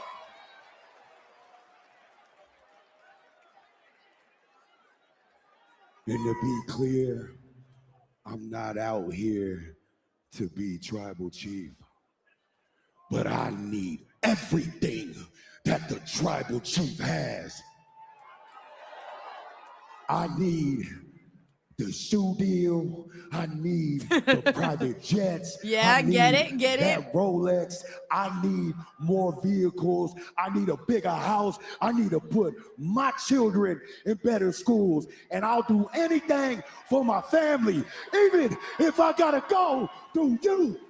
So at Backlash. Oh, wow, they're going for it now. Backlash, I'm upgrading. At Backlash, I'm leveling up my household. And at Backlash, nice. Jacob Fatu is all gas, no brakes with it. Yada fire. This is a great way to continue Fatu and what he's doing, coming off of that big win on Drew.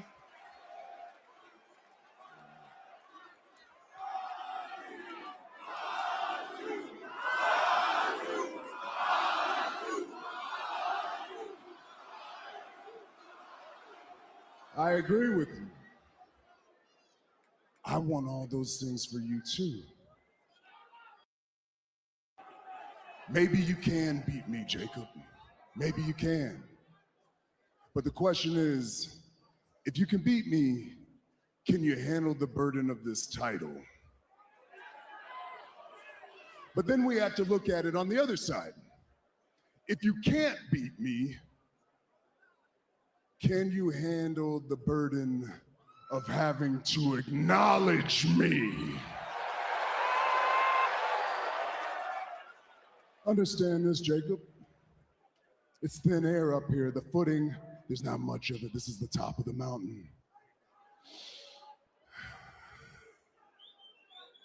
I'm going to give you the rest of this week to think about it. I'm not saying yes, I'm not saying no, but I'm not sure you're ready.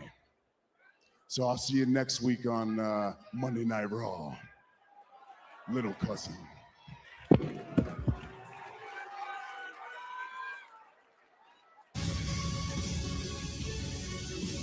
That was a really good segment, man. I'm really happy for Fatu, by the way. Very happy for Fatu. Of the tribal chief beat.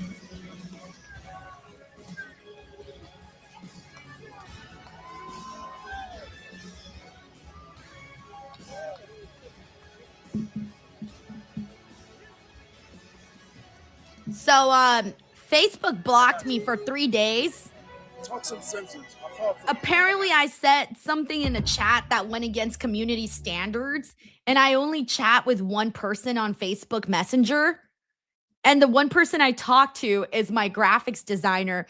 And I think what flagged me was when I wrote WTF in a chat with him. Literally, because I wrote WTF on a chat, Facebook, on a private chat between me and my editor. Facebook blocked me from publishing for 3 days on top of all of the copyrights. Oh my God. Oh my God. That is like, that's crazy. That's crazy, guys. I don't even know what to do anymore. These apps are driving me crazy, man. Literally, I was like, dude, what? I'm blocked. And then I said, it literally says right here, you can't send messages for 3 days. And it says that something you sent in a chat went against our community standards. And I went back to look at my messages, and the only person I chat with is my editor on here. Like, I don't chat with anybody else on Facebook Messenger. So anyways, that's just crazy. And all I wrote was WTF. And the reason why I wrote WTF was because I was telling him to put a picture of me on the thumbnail with a WTF reaction. Oh my God, I can't anymore, guys. I can't with these people. Oh my gosh. All right, let's wait for now I'm gonna have to email him because I can't message him on Facebook. So I'm gonna have to email him right now in a second, but because he needs to get the thumbnail going. I usually email my designer like immediately after Raw because I like let him know like, oh hey, like this is the big thing that happened on Raw. You know, that way he can have the thumbnail ready and we can get everything posted on time and things like that. So it's kind of annoying that I have to send a whole ass fucking email just to be like CM Punk and Cody Rhodes in the thumbnail. Like, that's crazy. Alrighty, in the meantime, let me I can't believe I'm blocked. I'm so sad. Oh my God. I'm trouble. Not Liv Morgan. I'm trouble. All right, let's see what we got here. BTW, we also got Infamous Rare Loco here. It says he said pretty neat seeing the one-winged angel on a Mania mat. Oh, that's nice, man. I'm telling you, Kenny seems like a sweetheart. Like, he genuinely seems like a nice person. Thank you so much, Frank, for sending in that message. And we'll go ahead and wait for Sancho. So in the meantime, I'm going to read people's comments and see what you guys are all saying. How'd you guys, do you guys think that like Perez Play says WTF, WTF, WTF? Guys, how the fuck did I get blocked from Facebook for saying WTF in a message? Like, what the hell? Like, there's no way. I texted my husband and he just wrote, bro, what the fuck? And I haven't even told him why I got blocked. So he doesn't even know yet. I just put Facebook blocked me for 3 days. Anyways, crazy. That's crazy. So yeah, no, I agree, Maxwell. He says that's so wrong, Denise. Facebook's out of control, right? And here's the thing, though. If it's a private message, like, don't you think you're allowed to, like, maybe throw in some bad words in there if you're having a private message with somebody? Because it's like, you could be saying, like, I don't know. I mean, it's not like just because you said a bad word means you're, like, having some sort of heated discussion, or it doesn't mean you're hurting anybody or something. You know what I'm saying? Like, come on, like we've all put a curse word in millions of times in text messages and things like that. So that's crazy, man. To get banned for 3 days is silly. And I'm so upset about that, but whatever. It's fine. It's fine. Hold on. Wait, I got the perfect reaction for this. Wait, y'all know which one I'm going with. Ready? This is me right now. Totally fine. I don't know why it's coming out all loud and squeaky, because really, I'm fine. There you go. That's how I feel right now. I don't know why it's coming out all loud and squeaky, but I'm fine. Oh man, we got Taquino94 here. It says Usos turn on Roman at Backlash. I was a little nervous when Jimmy went and he like threw the one up and then like went on one side of Roman, and then we saw Jay go on the other side, and then when the camera kind of turns like this way, I thought to myself, oh my God, this is like the perfect position to go and throw in some super kicks. And I thought about it for a second, and it seemed like, I don't know, it seemed like they got along very quickly together, very fine. But maybe they'll stick. What if they like betray him to go link up with Jacob Fatu? Ooh, that would actually be kind of sick. I would not hate that at all. And if Fatu had some pretty sick backup and they could actually be, all together, I would really much like that. Okay, that's you know what? That's the thing that I'm hoping for right there. We got something. Thank you, Taquino, because your super chat helped me get there. Thank you so much. Jersey Boy says, Mark Henry says you have a foul mouth. I do. Honestly, though, I really do. But I'm going to be real with you. I don't have a problem with curse words. I know a lot of people do, and I get it, right? Everyone has their own feelings about that.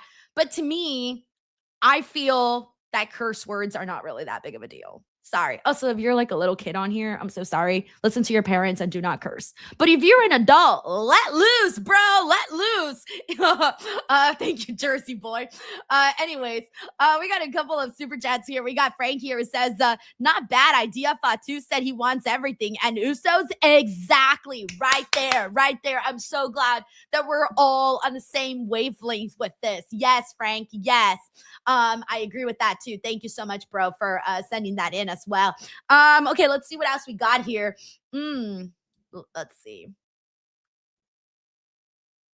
All right, I'm just going through some comments here and see what everyone's saying. Oh, we got Baroness returns and says, no swearing, says Danhausen. Oh, I have a really cool Danhausen video that Danhausen related video, I should say, that I'm going to post hopefully on Tuesday. Very excited about it. Jermaine says curse words are sentence enhancers. I can't explain it. It just comes out. Tara McCluskey says, I love it when you curse. Oh, man. We got Jeroy James says, my grandfather loved teaching me bad words as a kid. A lot of adults do. I have pictures of me as a little girl, like flipping the camera off. And I remember when I was little and I used to flip the camera off, everybody would laugh. Like it was not a big deal. But I do remember, I think it depends a lot on the ways that you're raised, because I met this girl one time and she said the word shit. And it was in a situation where she just said shit, like, oh shit.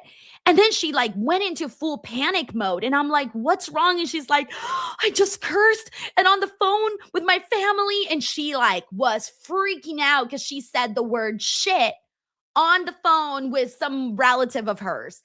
And she was freaking out. And I thought to myself, oh my God, we come from different worlds.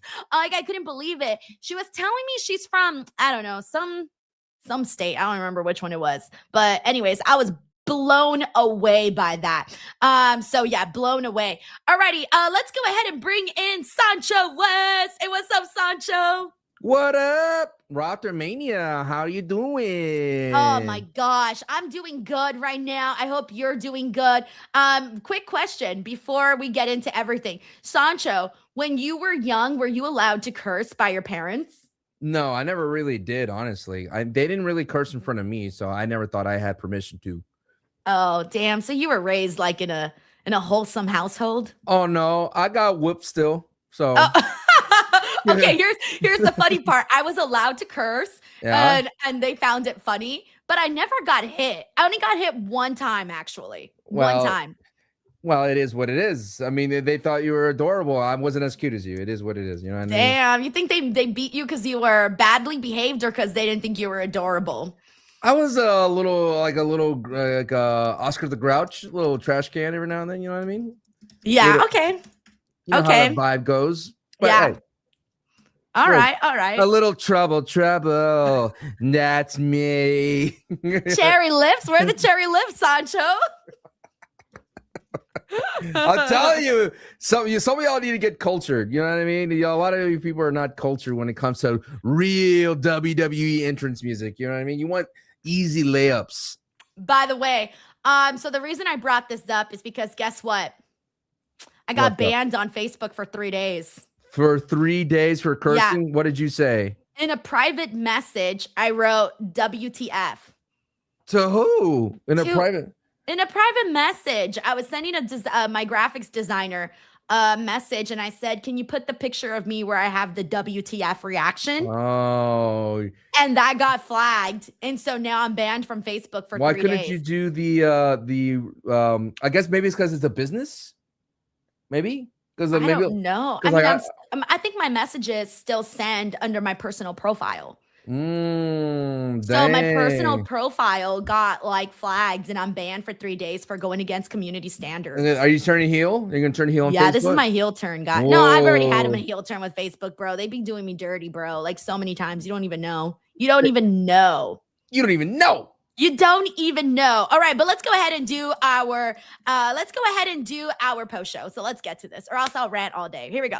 3, 2, 1. Hey, what is up, everybody? Welcome to the WWE Raw After Mania post show. That is it. Our most look forward to episode of Raw is officially on. That happened. It's in the books, but we're here to talk about it. It's your girl, Denise, and I'm here with Sancho West. Sancho, how are you feeling coming off of this Raw After Mania? Did you know that this was the symbol for the Vision? I did not know this. This hurts my soul because Paul Heyman said the Vision. I was like, stop.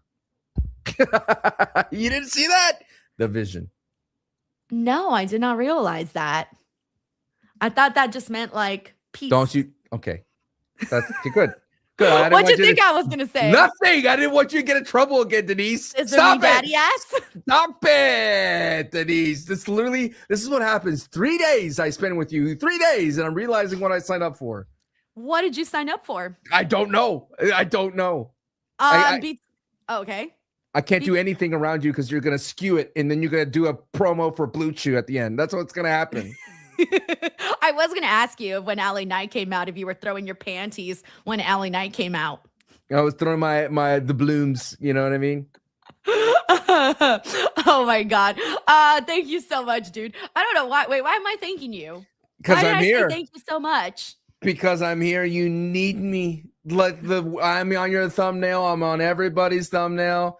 I'm so used to saying thank you that I'm just thanking people left and right. Thank you. I appreciate it. Thank you. All right. Thank you. Let's get to this. Here we go. What are we talking about? Want to kick off with Cody and CM Punk, or do you want to kick off with Roman and the Usos? Let's just get Cody and CM Punk out the way, I suppose. Okay.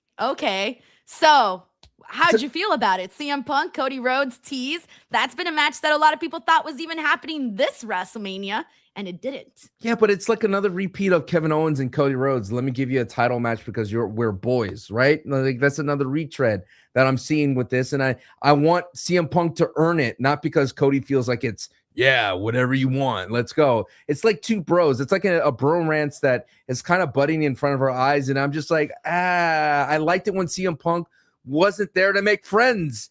He was there to make money. That's the CM Punk I was enjoying. That was the CM Punk I thought we'd get. But instead, we got the CM Punk that wants to make friends, Denise. Yeah, and that's the thing. I don't think we want that CM Punk. And I think we're starting to see shades of that. Starting to see shades of the guy that we want to see more of a... Because can you imagine with him and Cody, there's only one direction to go with. You know, someone's going to have to, I hate to say it again, turn heel. But... Good point. Because they're running like parallel together, right? Like, yeah, I like you, you like me, we're buddies, and they're never going to crash. There's never going to be an intersection. There's not going to be a moment where I don't think Cody Rhodes can turn heel. Do you think Cody Rhodes could turn heel in this match with CM Punk? Maybe. I mean, what would trigger that? What would make Cody Rhodes so upset that this is the point where he decides, I'm going to turn heel? We could see CM Punk doing that because he could say, hey, I told you from the beginning, I'm not here to make friends, Cody. I took advantage of you. It's the same thing that he told Roman. I get in your head. My job is to get inside the mind and play mind games. And now I'm inside your head, Cody. I am using everything that I can to get inside your head so I can get the advantage when I wrestle you.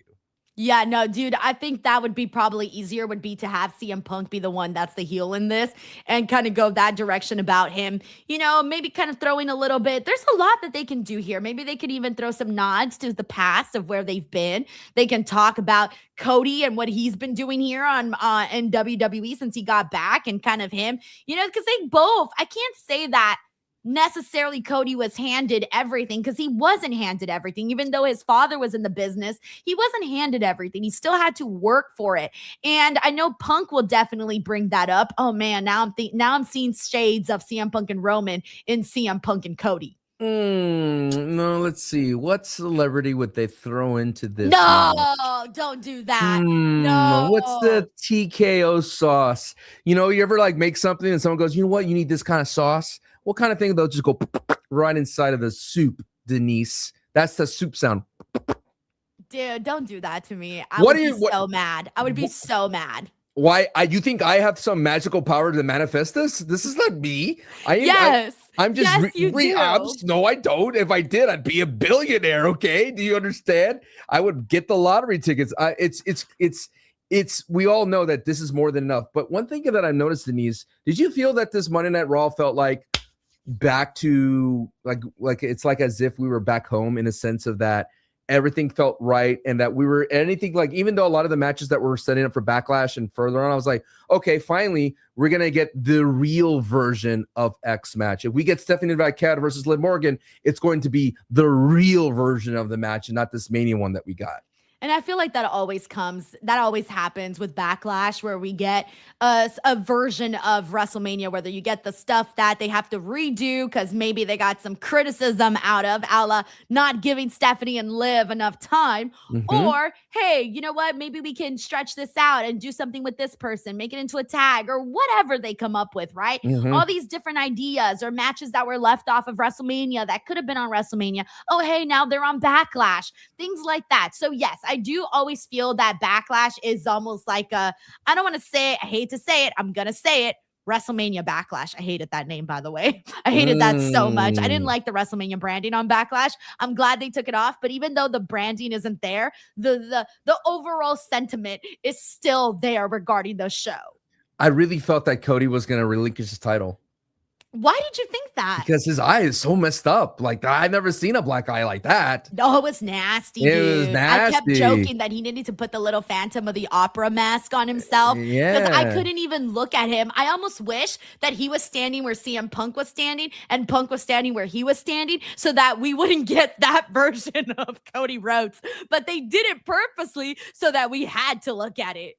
I mean, he was like playing shy Cody, and he was so sheepish, and he was like, "Oh shucks," and I thought literally he was gonna go like, I can't go. I need to give up the title, and then that's when Cody because CM Punk was talking about like, I shouldn't even be here. Jey Uso should be here. He could easily been here because we had a #1 contenders match. We had a match for the title. It could have easily been Jay, and I thought that he was like, hey, anytime a title match could fall from the sky, and I thought that would have been that moment that it fell into his lap once again, but.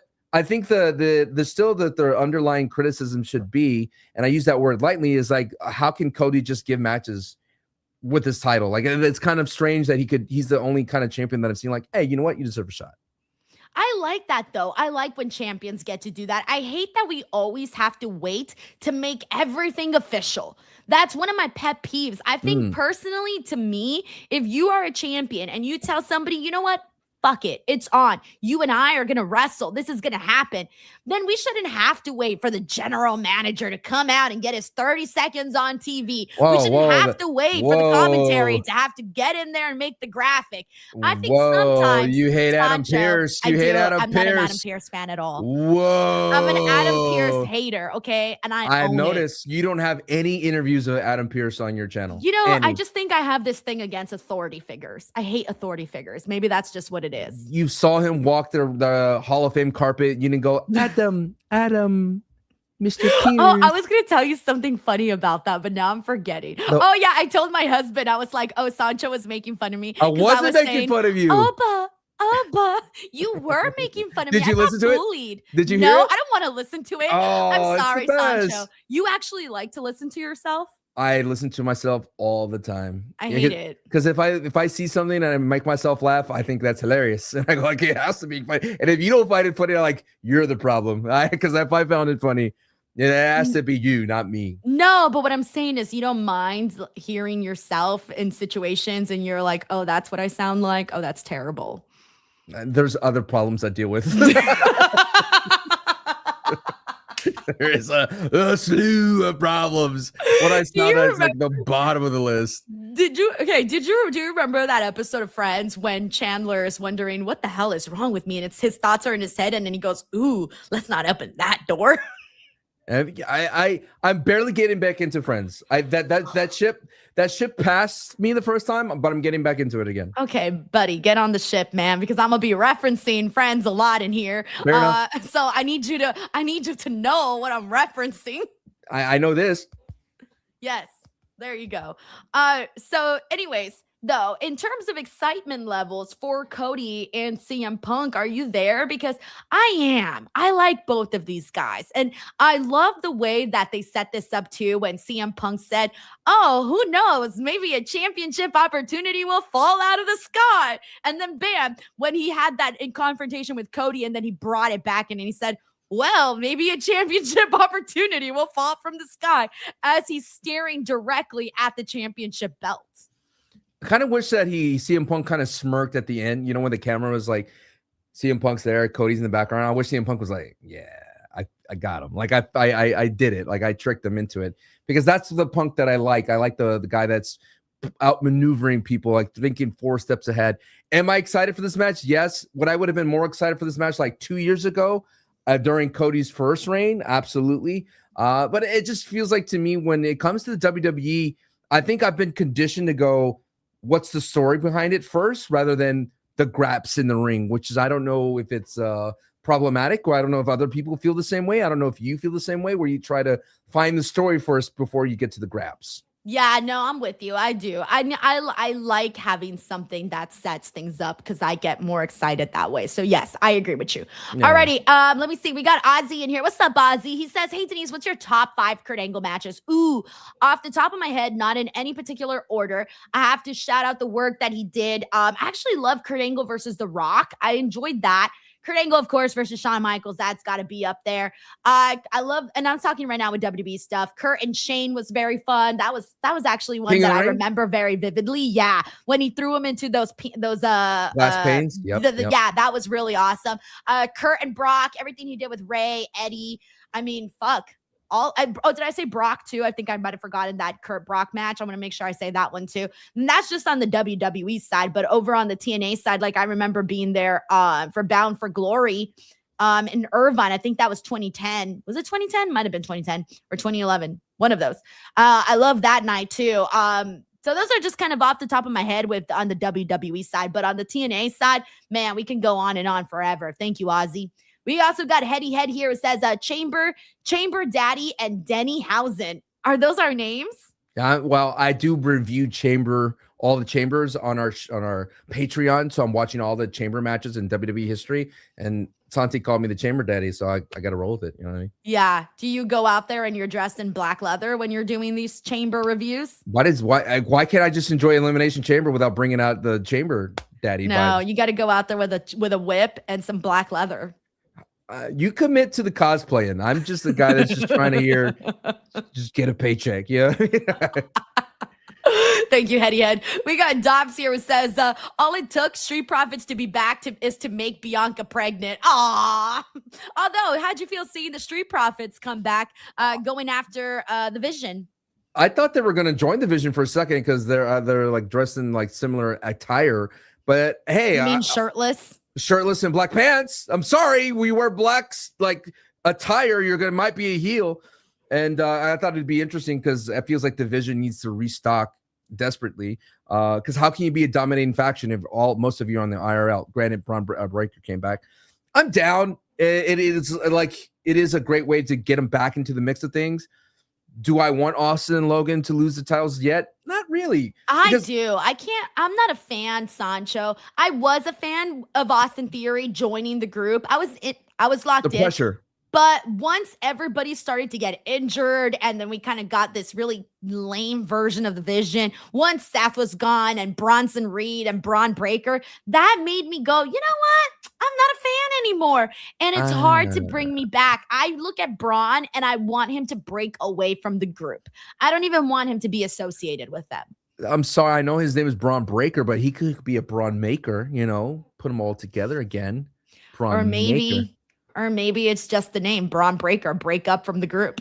First of all, look, Logan with the title means good things because he takes that title everywhere he goes and he gives it exposure. It's the same thing with the United States title. God. It's the same thing with the United States title. Are you having meetings with WWE Creative? This is what we do. This is a new era. I don't care that Logan Paul takes the championship with him places. What does that do for me? It's the ugliest title they have on the roster. It so does. I get it. Kind of looks like a sad little pizza. Not even a good little pizza. It does look like a place where you would eat pizza, and I agree. Yes. Like the one that they don't even make it nice. They just throw everything in there, and they're like, here, take your pizza. You know what's my favorite thing on those pizzas? Those little tables they put on it. And, when you close the box, a little plastic table. They don't really put those in there anymore. I don't feel like I've seen them lately. Microplastics. I don't know what the hell. Are they still doing those over there in Canada? Because I don't think I've really seen those anymore over Canada. here. I don't know. In Canada? I'm in Texas, baby. You know what I'm You're saying? in Texas? I was in LA. I moved like 3 years ago. I would have been. We Why could have did I done think this you were in live. Oh, no. I know why I thought you were in Canada.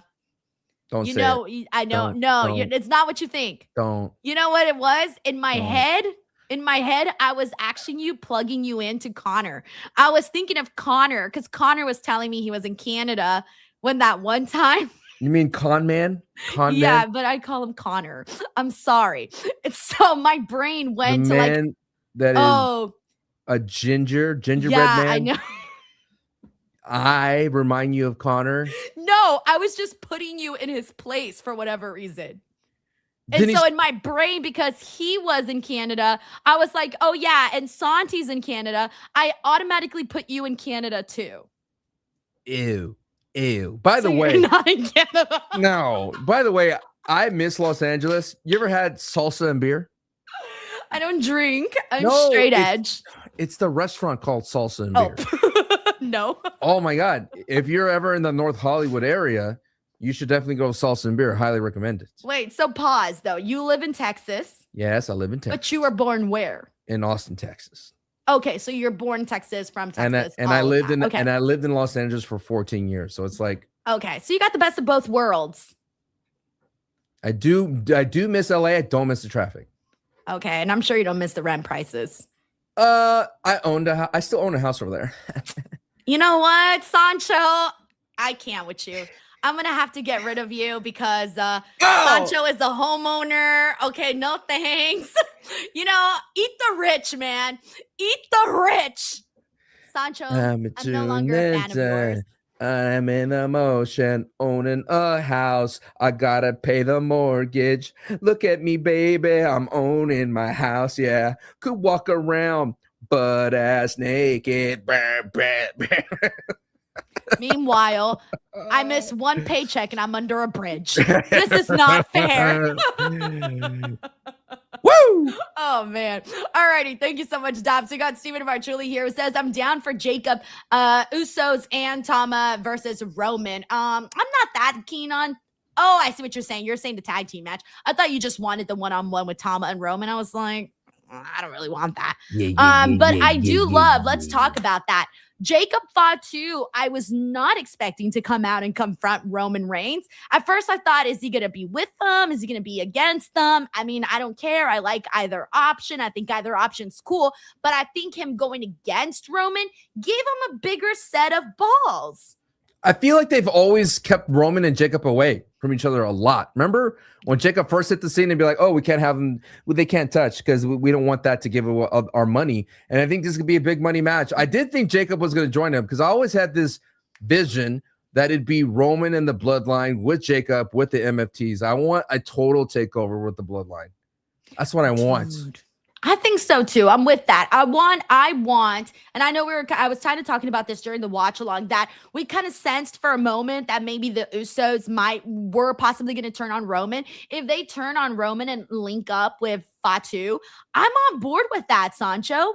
I like the idea of that. It feels cool. Like, oh, they got I don't want to say their new leader, because I think Jacob Fatu would treat them more all together as friends, where it wouldn't feel like he's above them. They would feel all equal to each other. Oh, versus like the with Judgment Roman, Day. Yeah, like the versus, Judgment Day. No right, leaders. versus Roman, that was like, you guys are my little people, right? None of that. He didn't say that. He said I couldn't think of any words. No, right I know, now, so but I went with little people. He said we're gonna be like, look, you're gonna be equals. You're not gonna be my servants. You're not gonna serve Are they me. though? Really? Are they though? Really? I gotta trust the tribal chief. And by the way, why did they drop this whole thing? Remember when I think it was Roman versus Roman versus Solo, and then or who did he fight where they go like, if you lose, I'll fall in line. I'll call you my tribal chief. Was it Solo? And then that never happened. I just remember Solo like, hey, if you win, if I lose, I will fall in line and you will be my tribal chief. And then they never put him back together. They never put Solo back together with the Bloodline. I miss Solo and the Bloodline. I miss them all together. Put them back all together. Like, no, what Sancho, no. What is Solo doing now? What is Solo doing now? Exactly. Do something first before you get into the big leagues, man. The big leagues. Being with Roman is the big leagues, okay? And he was there, and I know he was there. Great, all of that, fine, whatever. But I'm sorry, no. He had a chance to like branch off and do his own thing, and it didn't hit that hard. I'm sorry. I don't like the MFTs. They stink. Wow. Sorry. Wow. So I just personally think that, you know what? You got to prove yourself before you can actually go back. Sorry. Wow. First off, Solo doesn't stink. He probably smells amazing. I'm sure he does. Tell me the truth right now. Do you know a wrestler that stinks? But you don't have to say any names. No, I actually don't. I don't know a wrestler that stinks. Who's the best smelling wrestler then? Is it I don't Oba? think I've sniffed anybody. Is it Omos?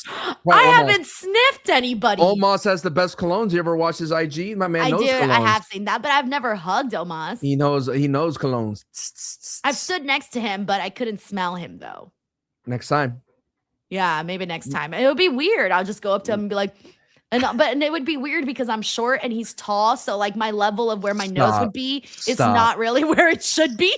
Stop. This is a family show. Oh, you got banned on Facebook for 3 days. Because I'm trouble. Trouble now. Trouble. See, I'm more trouble now than Liv Morgan. I got banned on Facebook, copyrighted on Instagram, copyrighted on TikTok. You know, I'm just left and right. Bad girl over here. You got to get arrested now. That's the next step. You know, that's actually my biggest fear, Sancho, is getting arrested. No, it's not necessarily getting arrested. My biggest fear is getting blamed for a crime I didn't do. If I did the crime, okay, good. But if I didn't do the crime, you know how sometimes innocent people get arrested? That's my fear. In Los Angeles, all the time. That's my fear. Like, what if someone robs a bank and I happen to be there and they think it's me and then I get arrested? A 5-foot person. I don't know, some crazy scenario. Something crazy happens and I'm just wrong place, wrong time, and then I get arrested. You walk up to the counter, give me all your money. You know what, Sancho? I do not appreciate the jokes against short people, okay? We're on this channel. We are all for all people. It's against you, Denise. It's against...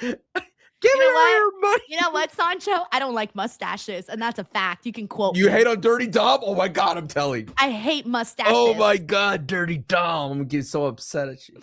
We got Doug Collector here who says, I feel like WWE is lacking in the tag team division. We didn't get any legitimate men's tag team matches at WrestleMania, not including the 3-on-3 match with LA and the Usos. They've been dropping the ball in the tag team division on both brands for a while. I hate to say it, but on SmackDown, they kind of ran through every possible match they could have. They didn't really have any good storytelling on that side. And then on Raw, I could barely name you any fucking tag teams that they actually have.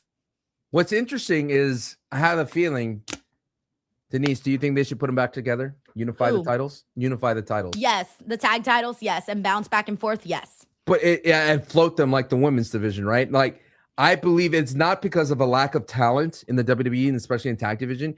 It's due because of the lack of creative for those tag team titles. And they can't book for two divisions. They could book for one because, like, when Raw's on ice, SmackDown does pretty well. 2 years ago, you had the Raw, the entire SmackDown division fighting over those titles. And then when they went to the Wyatt Six, it just died there.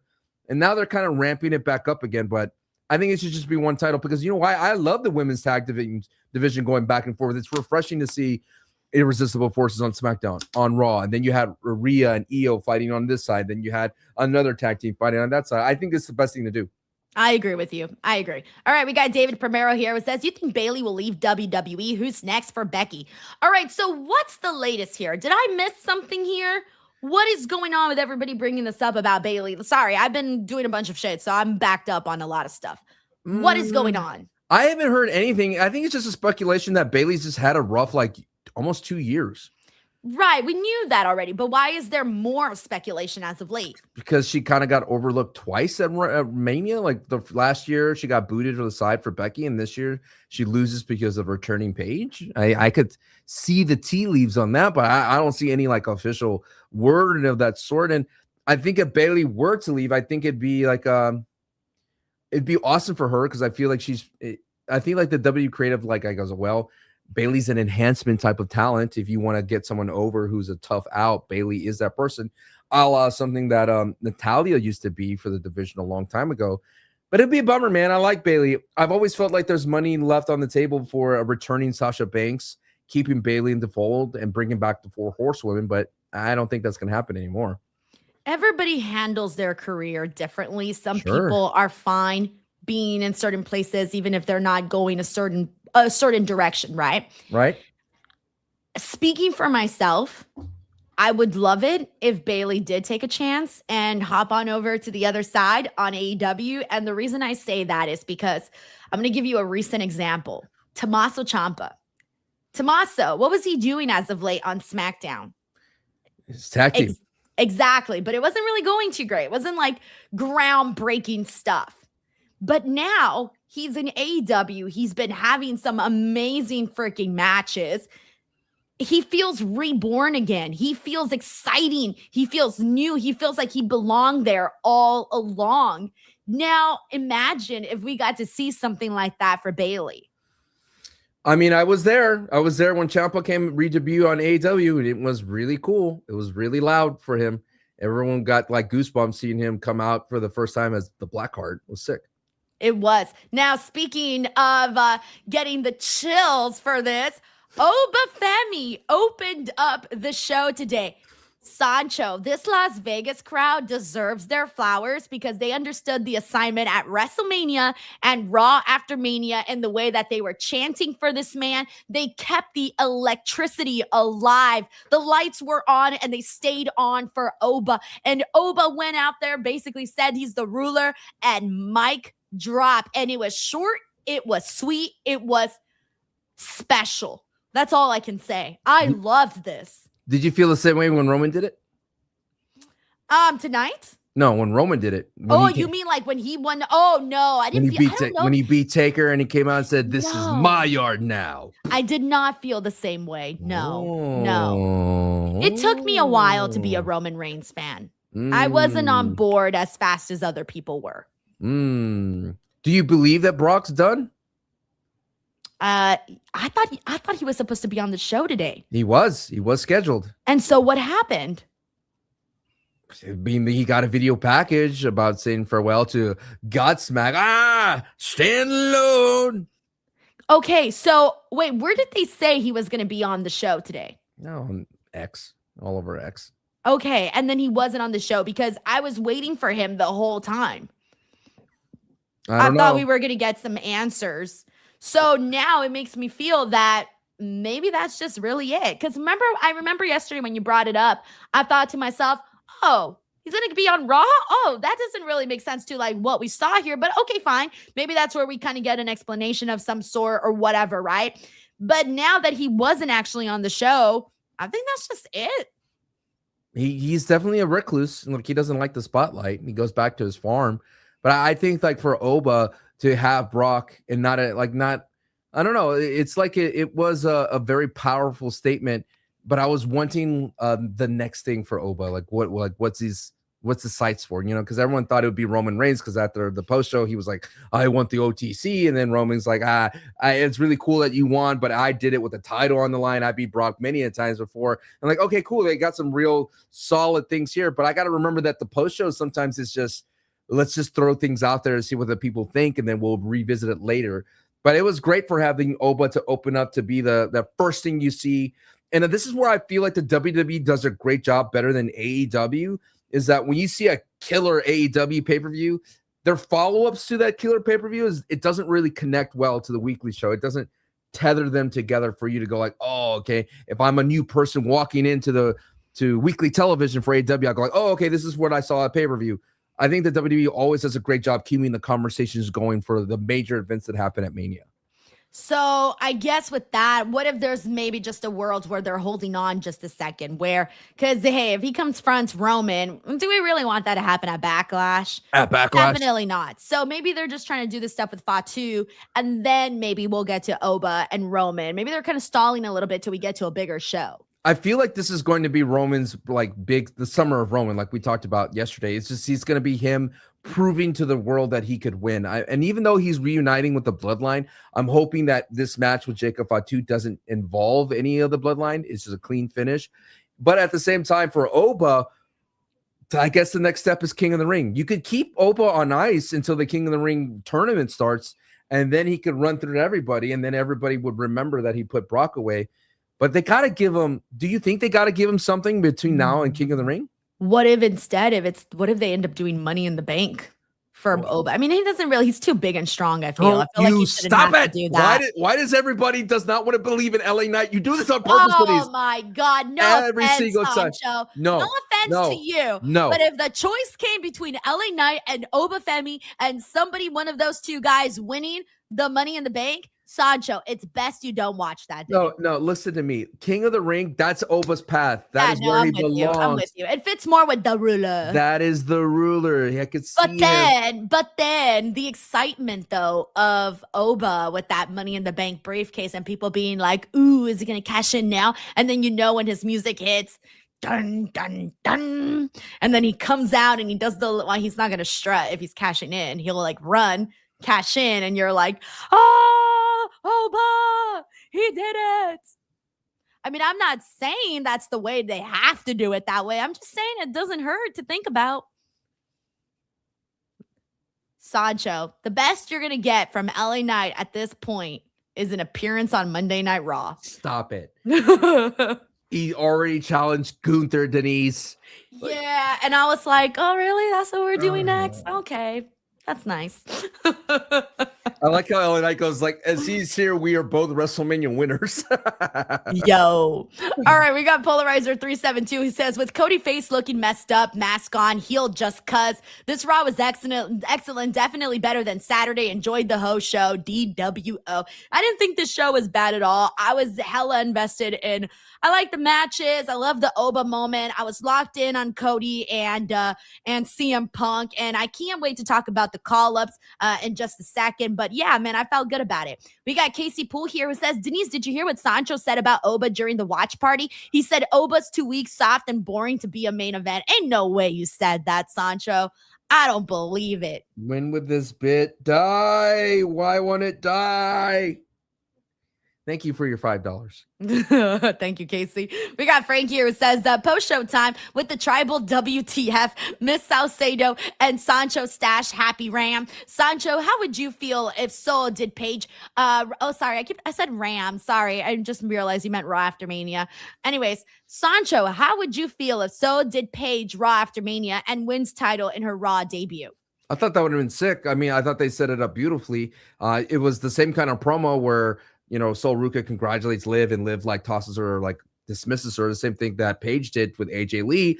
I think they were just kind of revisiting that in the same way. The title wasn't on the line, but I think Sol Ruca, I've been saying this for like months and months and months. She should have been on the main roster a long time ago. I understand she has business at NXT, and I understand maybe she's not the best at the mic right now. Like, she still has a ways to go, but I get that Jeff Hardy vibe from her, that she could be that superstar that you gravitate to because of her moveset and that you're going to cheer for. And then she will learn on the road and she'll learn how to do promos because she's only 4 years into the business. But I just felt like she belonged with Liv Morgan, and to have her be 3v1 was really, or 4v1 at one point. I thought it was really cool to see Sol Ruca had a coming out party. Granted, it's not official that she's on the main roster. She still has business on NXT, but I'm excited. I'm really excited for Sol Ruca. I love the way the crowd reacted to her when she hit that soul snatcher and then she freaking flew out the ring. People were like, oh shit, like she can fly. This is so cool. This girl does cool moves. Oh man, that was the kind of reaction that I felt and the kind of energy that I felt from the crowd during Sol's performance. And yes, of course, there's things that she still has to work on, of course, but she is somebody that I think is kind of an attraction in a way because of the acrobatics that she can do in her wrestling arsenal. If I saw her on the card in Austin, I would go. Yeah, like I would go. She's that person. Yeah. Exactly. So I think the way that they did it was fine. You know, Zarya going out there and attacking her, that makes sense. She's doing her last woman standing match over on NXT tomorrow night. So it was a nice way to also promote that. And they're not going to have Liv lose right then and there after she just won the freaking world championship. So they weren't going to do that. And I thought it didn't take away from Sol. She had enough good moments in this matchup for people to be excited about her. At least I hope so. Do you think, though, that when it comes to Liv Morgan and Sol Ruca, that they will revisit it again? Because Rhea is back on SmackDown, right? She's over there on that side of the world. Whereas I like the tease that they had for the champions versus champion match. But I just feel that Sol Ruca just made sense. And I like that Judgment Day felt like a good opponent for her to work through. Like, think of the matches she could have with Roxy and Raquel, and eventually making her way back up to Liv Morgan. I for one, am very excited for this call-up. Once she gets a little bit more seasoned on the main roster, like grown-up Sol Ruca at some point, revisiting Liv Morgan, maybe once Liv Morgan isn't as cocky as she is right now. Very Lita-like, you know? I was just saying that on the post, on the watch-along. I was like, yeah, she gives Lita vibes with her gear and whatnot. And like the cool, like, chillness in her. You know, she's loose. She's not like uptight. You know what I'm saying? Yes. All right, we got Heady Head here who says, any champ match should be a defense. No GM. Agreed. Thank you, Heady Head. I thought I was going to be alone on this. We got The Collector here who says, do you see Stephanie versus Liv at Backlash being a steel cage match because of all the interferences from Judgment Day? Bro, I don't care if this is a pole, freaking mask on a pole match. I don't care what freaking stipulation it is, as long as this match actually gets time. Give me a lumberjack match. It's been a while since I've seen Oh my gosh, not a lumberjack match. I love a lumberjack match. Come on. Do you really? Yeah. They throw him on the outside and then they beat him up, boom, boom, boom, boom, and they throw him back in. Wait, is that your guilty pleasure stipulation? No, it's the zombie match that they had. Remember that one? Which one? The one that AEW did? Or? No, with Damian and Miz. They have the zombie match, and then like Braun Breaker was a zombie. I kind of remember that. I think I might have wiped it out from my memory. That sounds like something I'd wipe out of my memory. It was in the Thunderdome to help you. Oh, yep. Nope. Sorry. Thunderdome era erased in my head. Sorry. No, I think my guilty pleasure stipulation. Ooh, I have a few. I would say anything. You know what I used to always love? Remember the Hardcore Championship, the Prettiest Championship? The one that was all cracked? The wing eagle that was cracked? Yeah. I love it. Anyways, I used to love that when they used to do segments where like wrestlers were in hotels and shit, or they were doing something and then a wrestler would come and jump them and take the Hardcore Championship from them. I used to be a sucker for that. That's my guilty pleasure. I'm surprised they don't do it anymore in the social media era. Like, if I got a notification that the title was being defended, the hardcore title, I'd be like, "Oh my god, I gotta watch it!" I would drop everything and watch it. Make it lame like they did the 24/7 championship. That was lame. No, like give me some real like on location random boiler room match. Like, yeah, and I make it hardcore. I want to be questioned for what I'm watching at 4 a.m. Yes. See, I'm sorry. I just want more edginess in my wrestling. Did you like the Raw Underground when they did that? You know, believe it or not, I was not a Raw Underground fan. Wow. It looked too overproduced to me. Was Shane McMahon? It didn't do it for me. Sorry. I thought I like the grittiness of it. Like I like the idea of it, you know. I think it could have been grittier, less produced. Less Lucha Underground, more like Attitude Era, I guess. Also, you know what else I love for like a guilty pleasure? Oh my gosh, what was the stipulation that they had for Sami Zayn and Johnny Knoxville? It had a name. What was the name? Anything, something. Was it the Mousetrap? It was, the one that they did at WrestleMania when they had the Mousetrap and the big hand and all of that. I kind of feel like it was the last man standing, but it was a Jackass match. Did it just call it a Jackass match? Was it a Jackass match? Okay, whatever. Look, here's the thing. You guys got to know this. My guilty pleasure involves weapons. Weapons. I love weapons. I love weapons. I love high flying, and I love ladders, and I love blood. What I think if we're gonna do Cody versus CM Punk, give me like the Dusty match, the bull rope match. Give me a dog collar match. I like that. I know MGF and CM Punk had a dog collar match, but I think it needs to be that kind of animosity for me to be all in. We got thank you, Duck Collector. We got R. Patrick Moore here. Says, can we allow Liv's head heal, please? Her matches make my head hurt. Oh, is it because she's out there? Here's the thing. I like that she's psychotic, though. She feels psychotic, where she's rocking the no makeup look, and she's got, the bruising under her eyes and the big old Easter egg on her head. I like it, Sancho. It makes her feel crazy. It does make her feel like trouble. Which is battle damage, Liv. Look, I have to say, with peace and love to Io Sky, but those dives are getting scarier every week. Like, that was the scariest dive I've ever seen in a long time. I think did you hear her head actually hit the mat? Because I swore I heard it. I paused it in the neck angle. I don't know. She must be made of titanium. That was insane. Because she gets up and it's like nothing happened. Nothing happened. Like, she makes me feel like I'm seeing things. I'm like, clearly I saw wrong because I saw her head hit, but she got up like nothing. But no, the referee did check on her after the matchup. Like, they didn't check on her right then and there that I recall. They checked on her afterwards. Blows my mind. But her dives haven't always been like this, though. No. It started to happen recently. I mean, I don't know what happens. Like, she's not getting caught, or, I mean, she's got caught, but then it was like a weird, anyway. Back to Liv. I love it too. I think Liv is showing you that it's okay to look, not necessarily, you don't have to look like at your best. Look for like a woman's wrestler. You can like, say it, Sancho. It's okay to look ugly, but not actually ugly, obviously. But you know what I'm saying? Like ugly, gritty, scary, gritty, scary, mean, because hey, we're allowed to look like that, man. This is a fight. We're vicious. Arr. Yes. I like that. I like that kind of attitude. It just adds to the character, and it shows a different side of her. Yeah, and it shows a different side of her. Exactly. I like it. Thank you, R. Patrick Moore. We got Infamous Radio Loco here. It says, somebody tell Io, chill out, that head bump nasty. Nasty. But I'm not going to tell her. She's tougher than me. Yeah. We got Logan here. It says, I can't believe they put Paige in the crowd. I was a little surprised by that, by the way. SmackDown. They're going to have her come back in SmackDown. They're going to do the whole celebration there. Yeah. I thought they put Paige in the crowd for that Sol Ruca and Liv Morgan setup. I thought, they're going to have Paige witness history again in the crowd this time. But she looks great. Looks great with the title. I like Brie Bella, and that I know people were still upset that they erased all this type of build that they had with the Charlexa or Irresistible Forces, but I'm like, it's freaking Paige, man. Yeah, we got Heady Head here. It says, for Denise, silent W Coast, homeowners, Sancho. West Coast, boom, boom, boom, boom, boom, boom, boom. I could keep going all day. Oh, boom. No. Boom. Is that see look emojis. Boom. Oh, is that what? No, I thought that emoji is this emoji. It's the one where you throw your arms up in the air. Thank you, Heady Head. We got Ozzy here. I got to keep going, or else Sancho's going to keep going forever. I could. We got Ozzy here. He says that Sancho is a Big Show MVP of the Rumble. Sancho is Big Show MVP of the Rumble reviews. There you go. It's a running joke that Big Show, every time I reviewed all the Royal Rumbles, when it just catches me off guard every single time. Well, it's the Big Show. Can you do the cow from JBL's entrance? You know the entrance? I could never get it. I've tried for many years to do the cow sound.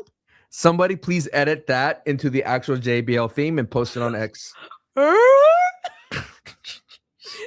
Okay, can you do the cow sound? It's It's not that hard. No, it's not a whale sound. It's a sound. Jesus Christ. I have been trying for years to get the JBL It's cow a sound. moo. I can't It's make a it. moo sound, Denise. It doesn't sound like a It's moo. a It sounds moo. like oh man, I'm gonna keep practicing. All right, I've been practicing for years. I just can't get it. All right, thank you, Ozzy. We got Heady Head here who says Roman Bloodline tourney 2026 Fatu Tama Zilla solo lineup. I remember when CM Punk one time made a joke on one of those the San Diego Comic-Con. He actually said that there's so many Samoans in WWE that you can actually do an all Samoans Royal Rumble. Oh, that'd be sick. Right. Thank you, Heady Head. We got the wrestling figure god here who says it's like Roman versus Jay when the bloodline started. Yeah, there you go. But with Fatu. I like that. Thank you, wrestling figure god. We got Heady Head here who says G.A. Sancho, you get 0 blankets on Oba train. You get nothing, bro. They're not even going to bring you water or give you a snack on that train. You're going to be out there and they're going to be like, I'm sorry, sir. You don't even get a snack. How are you the exact same way as Santi? It blows my mind. Are you serious? That's what Santi tells me all the time.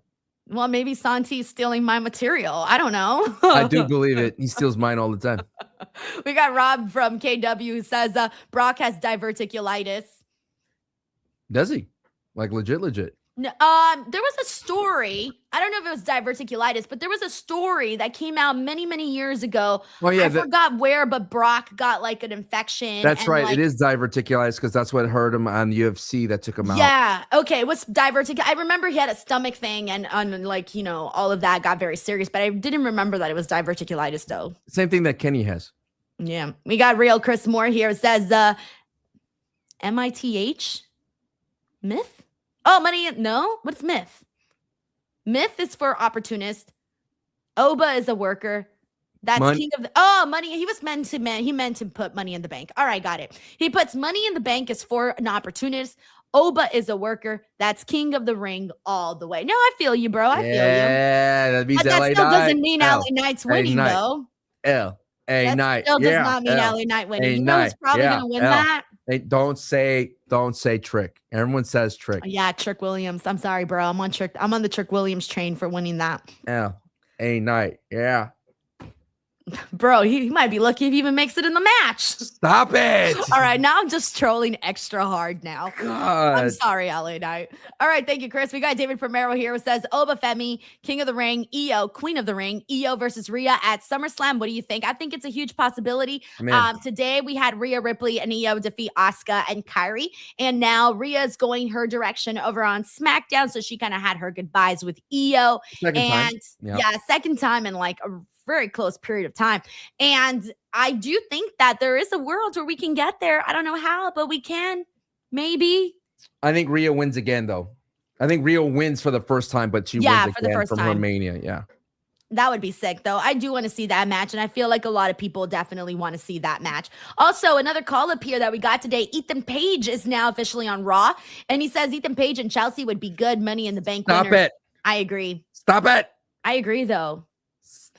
Stop it. He has plenty of time. He has to pay his dues. Do you understand? Okay, fine. Then if it's not Ethan Page, it's Trick Williams. All right. So, no, seriously, though, what'd you think of Ethan Page making his debut, going up against Devon, his former NXT enemy? Did you switch your microphone input? No. Oh, did it disconnect? Yes. Oh, let me fix it. Now I'm hearing you from your webcam, and it's very echoey. Test. That's weird. Still there. Did you tap a button? Did you press a button? Did Denise? Oh, no. Nope. Do you hear her, chat? I will take over the show. Perfectly timed. Am I back? Yes, you're back. Okay. Sorry, I smacked the cord, and even though it didn't come out completely, a little bit came out. See, you're lucky I'm a professional, and I will tell you that your microphone is not working. Very much. That is a sign of a pro, by the way. Legit. Right. That's right. Okay, so what were we saying? I'm sorry. That Oh, yes. LA Ethan Knight Money in Page. the Bank. Yes. Yes. No, LA okay. I had asked you, in all seriousness, Javon Evans. Javon Evans, Ethan Page today. They revisit this. Former opponents over on NXT. And Ethan got a big win. Rusev came in there and attacked Javon Evans. So he did have a little bit of out there, but we ended up seeing a melee afterwards. With Excuse Penta. me. Javon attacked Rusev. Rusev was just chilling in a timekeeper. Oh, yeah, sure. Whatever. Keeping time with this Rusev hammer. Why would you do that? I would say this is like, I've seen Ethan Page every now and then, but this is my first time seeing him wrestle like a non-title match that's not NXT. I like Ethan Page. He reminds me of Jerry the King Lawler. You know, just a kind of a guy that just looks like not necessarily every type of dude, but a dude that has really cool working punches and he does everything that he can to win. I like it. It's a throwback wrestler for me, and I enjoy that stuff. I think what I like about Ethan Page is that he makes you pay attention to him. He's got enough personality. There are some people that go out there and they do the moves, but they don't really got any personality. I think he carries through with the personality with what he does out there. Like, he doesn't go out there and do the flashiest things, but he does things enough to keep you engaged. Like the King, like Jerry the King. I know Jerry the King has been wrestling for a long time, but if you watch in his early Memphis days, it's the same kind of wrestling style. So shout out to Ethan Page. By the way, another call up. I was kind of surprised with how they announced it.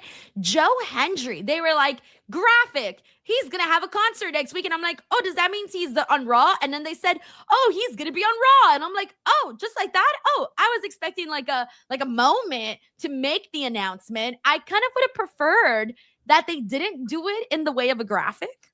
It's interesting to see that NXT, even though their men's division needs so much help right now, it's like they lose Ethan Page and they lose Joe Hendry. It was the way to go, though. Joe Hendry and Ethan Page weren't fitting in there anymore. It was time. You know, they were the high schoolers that were still in high school, even though they should have graduated years ago. So it's going to be Ricky Saints holding it down for a while, huh? Dude, Ricky Saints should not be there no more either. I'm almost kind of hoping, what are the chances he gets called up to SmackDown? Oh, he would fit SmackDown so good. I hope so, because it just doesn't make sense for him to be there anymore. It never made sense to me in the first place. You know what's interesting? Because Trick Williams, they asked him, are you going to do open challenges? He said, no, I'm not going to do open challenges because it's John Trick Williams and people should pay to see Trick Williams wrestle. And I would defend this in big matches. Ricky Saints versus Trick Williams would be a huge match. Huge. I'm with you, man. I'm with you. All right, we got Doug Collector here. It says Steph versus Leffany. Steph versus Leffany. I was saying Steph versus Leffany. Leffany. Stephanie versus Liv in an Inferno match. What do you think about an Inferno match, Sancho? Man, those are wild times. I think there's only been, what, one or two, maybe one in WWE's history, and yet they keep having them in all the 2K things. That'll be wild. I don't think... The thing is, though, it's like, if that's the case, then would they introduce a demon Stephanie Vetker? Ooh, don't even say it, Sancho. Now that's all I want. I just say it. Now I want it. A Bruja Stephanie, you know, like that's all like blacked out. That'd be so sick. You know what I mean? Like that's with the horns all blacked out with like, or maybe like, you know how that person in Suicide Squad has the black hands.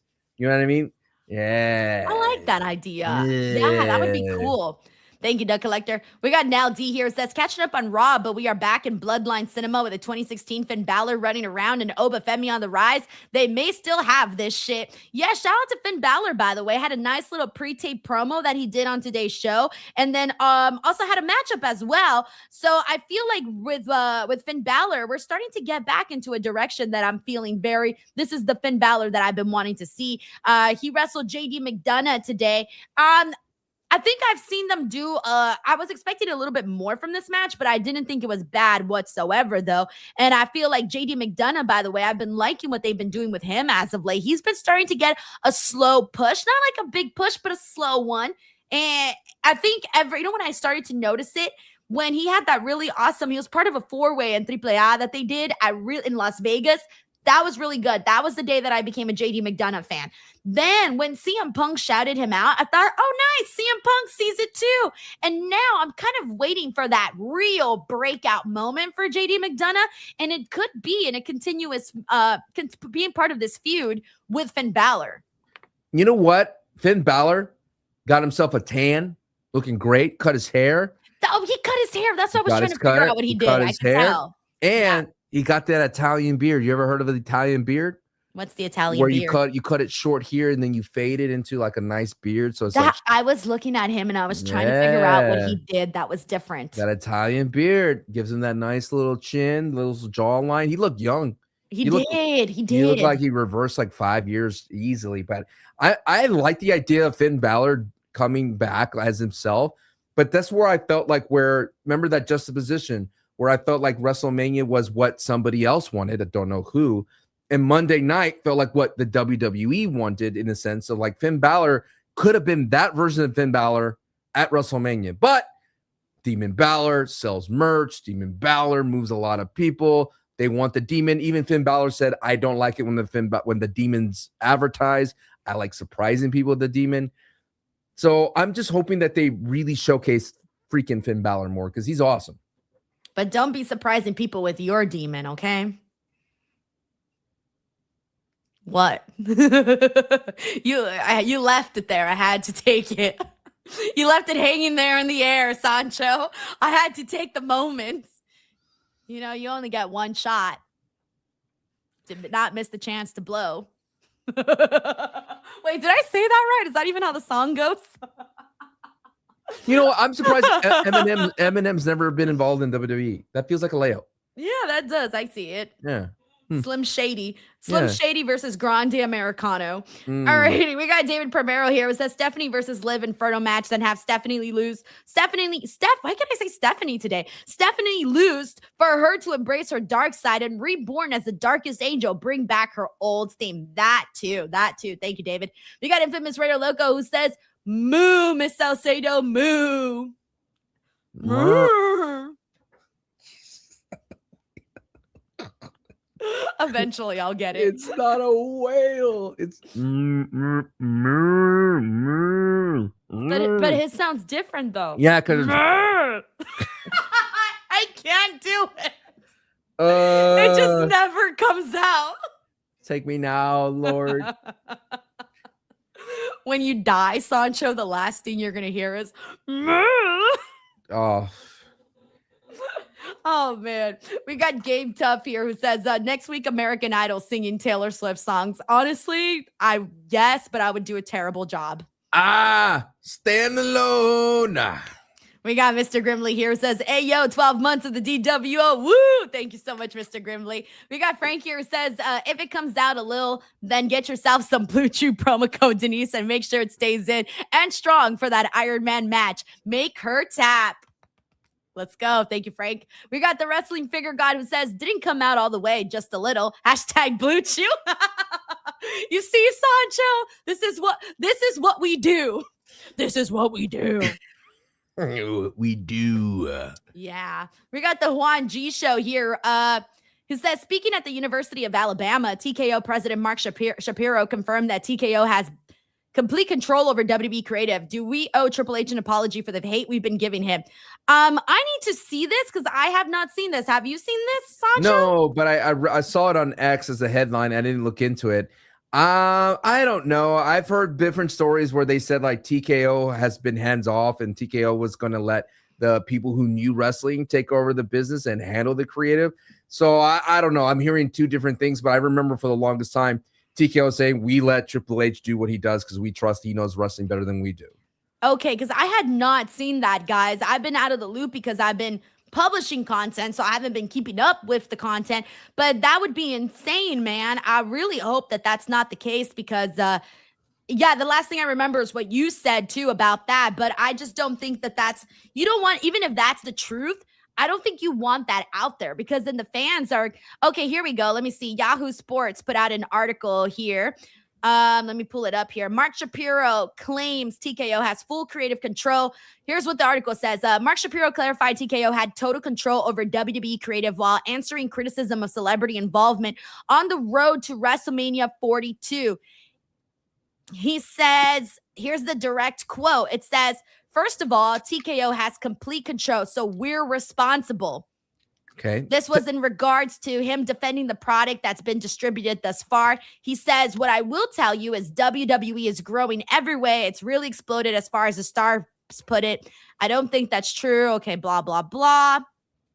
He then goes on to say that having Hollywood tie-ins and celebrity stars, Logan Paul, Pat McAfee, and Mark Wahlberg shows up and does his thing, or Tyrese Halliburton, that's not new. It's just on a larger stage. We're spending a lot more money to market the brand, market the content, and when you do that, you're going to win some folks over, but you're also going to chase some folks away. Yeah, the people that are actually paying for fucking tickets.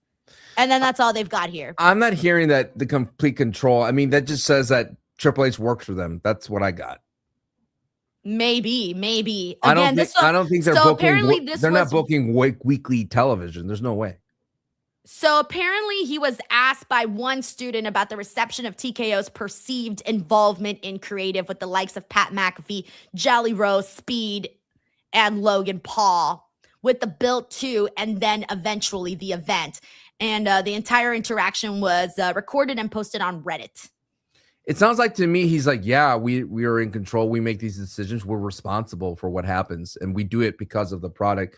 We have to dispute. Like, it sounds like to me, it's saying that we are responsible for what we put out there. It's not necessarily a Triple H thing. Does that make sense? I hope you're right about that. I hope you're right about that. That's what I'm picking up. I feel like a hot headline would be complete control and Triple H is a lackey. Like, I don't see that is the case. There's just no way that if you look at Unreal, what Triple H is just performing as creative chief officer the whole time, and he's performing as the guy that does all those press conferences. I don't know. I don't buy it. Yeah. I'm assuming it's one of those situations where, yes, Triple H is in charge, but they do have a lot of input, though. I'm sure they do.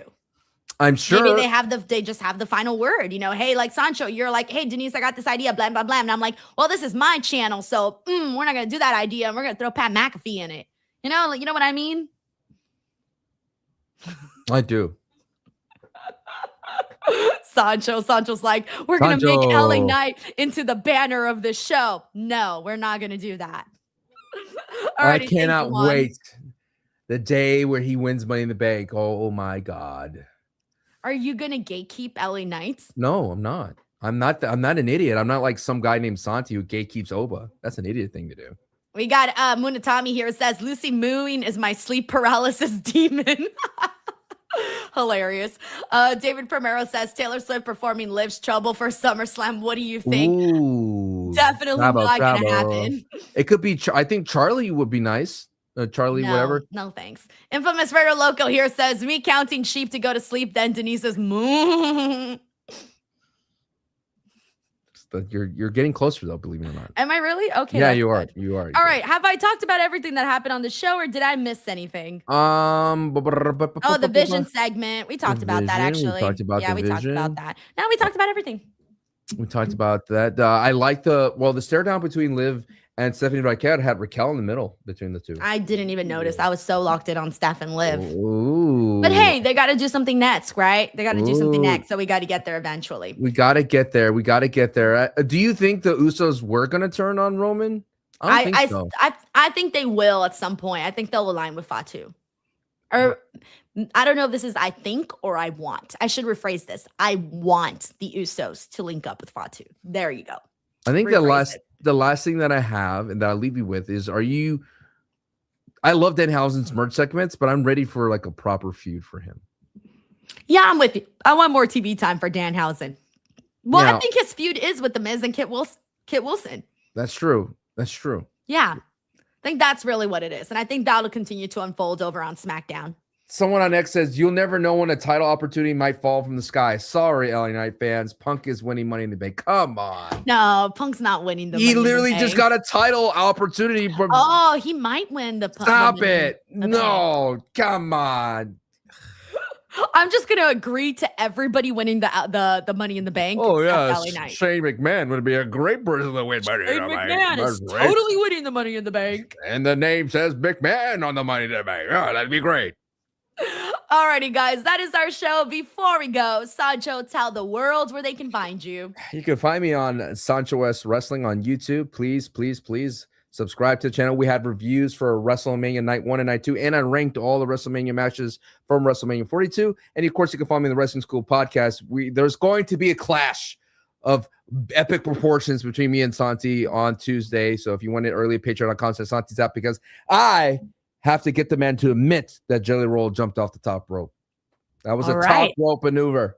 I'm wishing you luck, Sancho. Give some love to Sancho, y'all. We also got Frank here who says Roman never apologized to his blood, the Usos. Exactly. And what if they still hold that? You know, they got a little angry about that. They still might be angry about that. Thank you, Frank. Apologize. You gotta do this too. You gotta move around when you're doing it. You know, that's what Jey Uso does. Alrighty, guys. As for me, yo, if you guys are here and you haven't subscribed, please do so. We are 100. Okay, Sancho, are you good at math? Sure. Hit me. Okay. What's 1,000 minus 873? I don't know. Sancho, you said you were good at math. I was asking so that you can help me promote. Okay, whatever 1,000. Oh, thank you. See, Blue here says 127. Yeah, 1,000 minus 873. 127?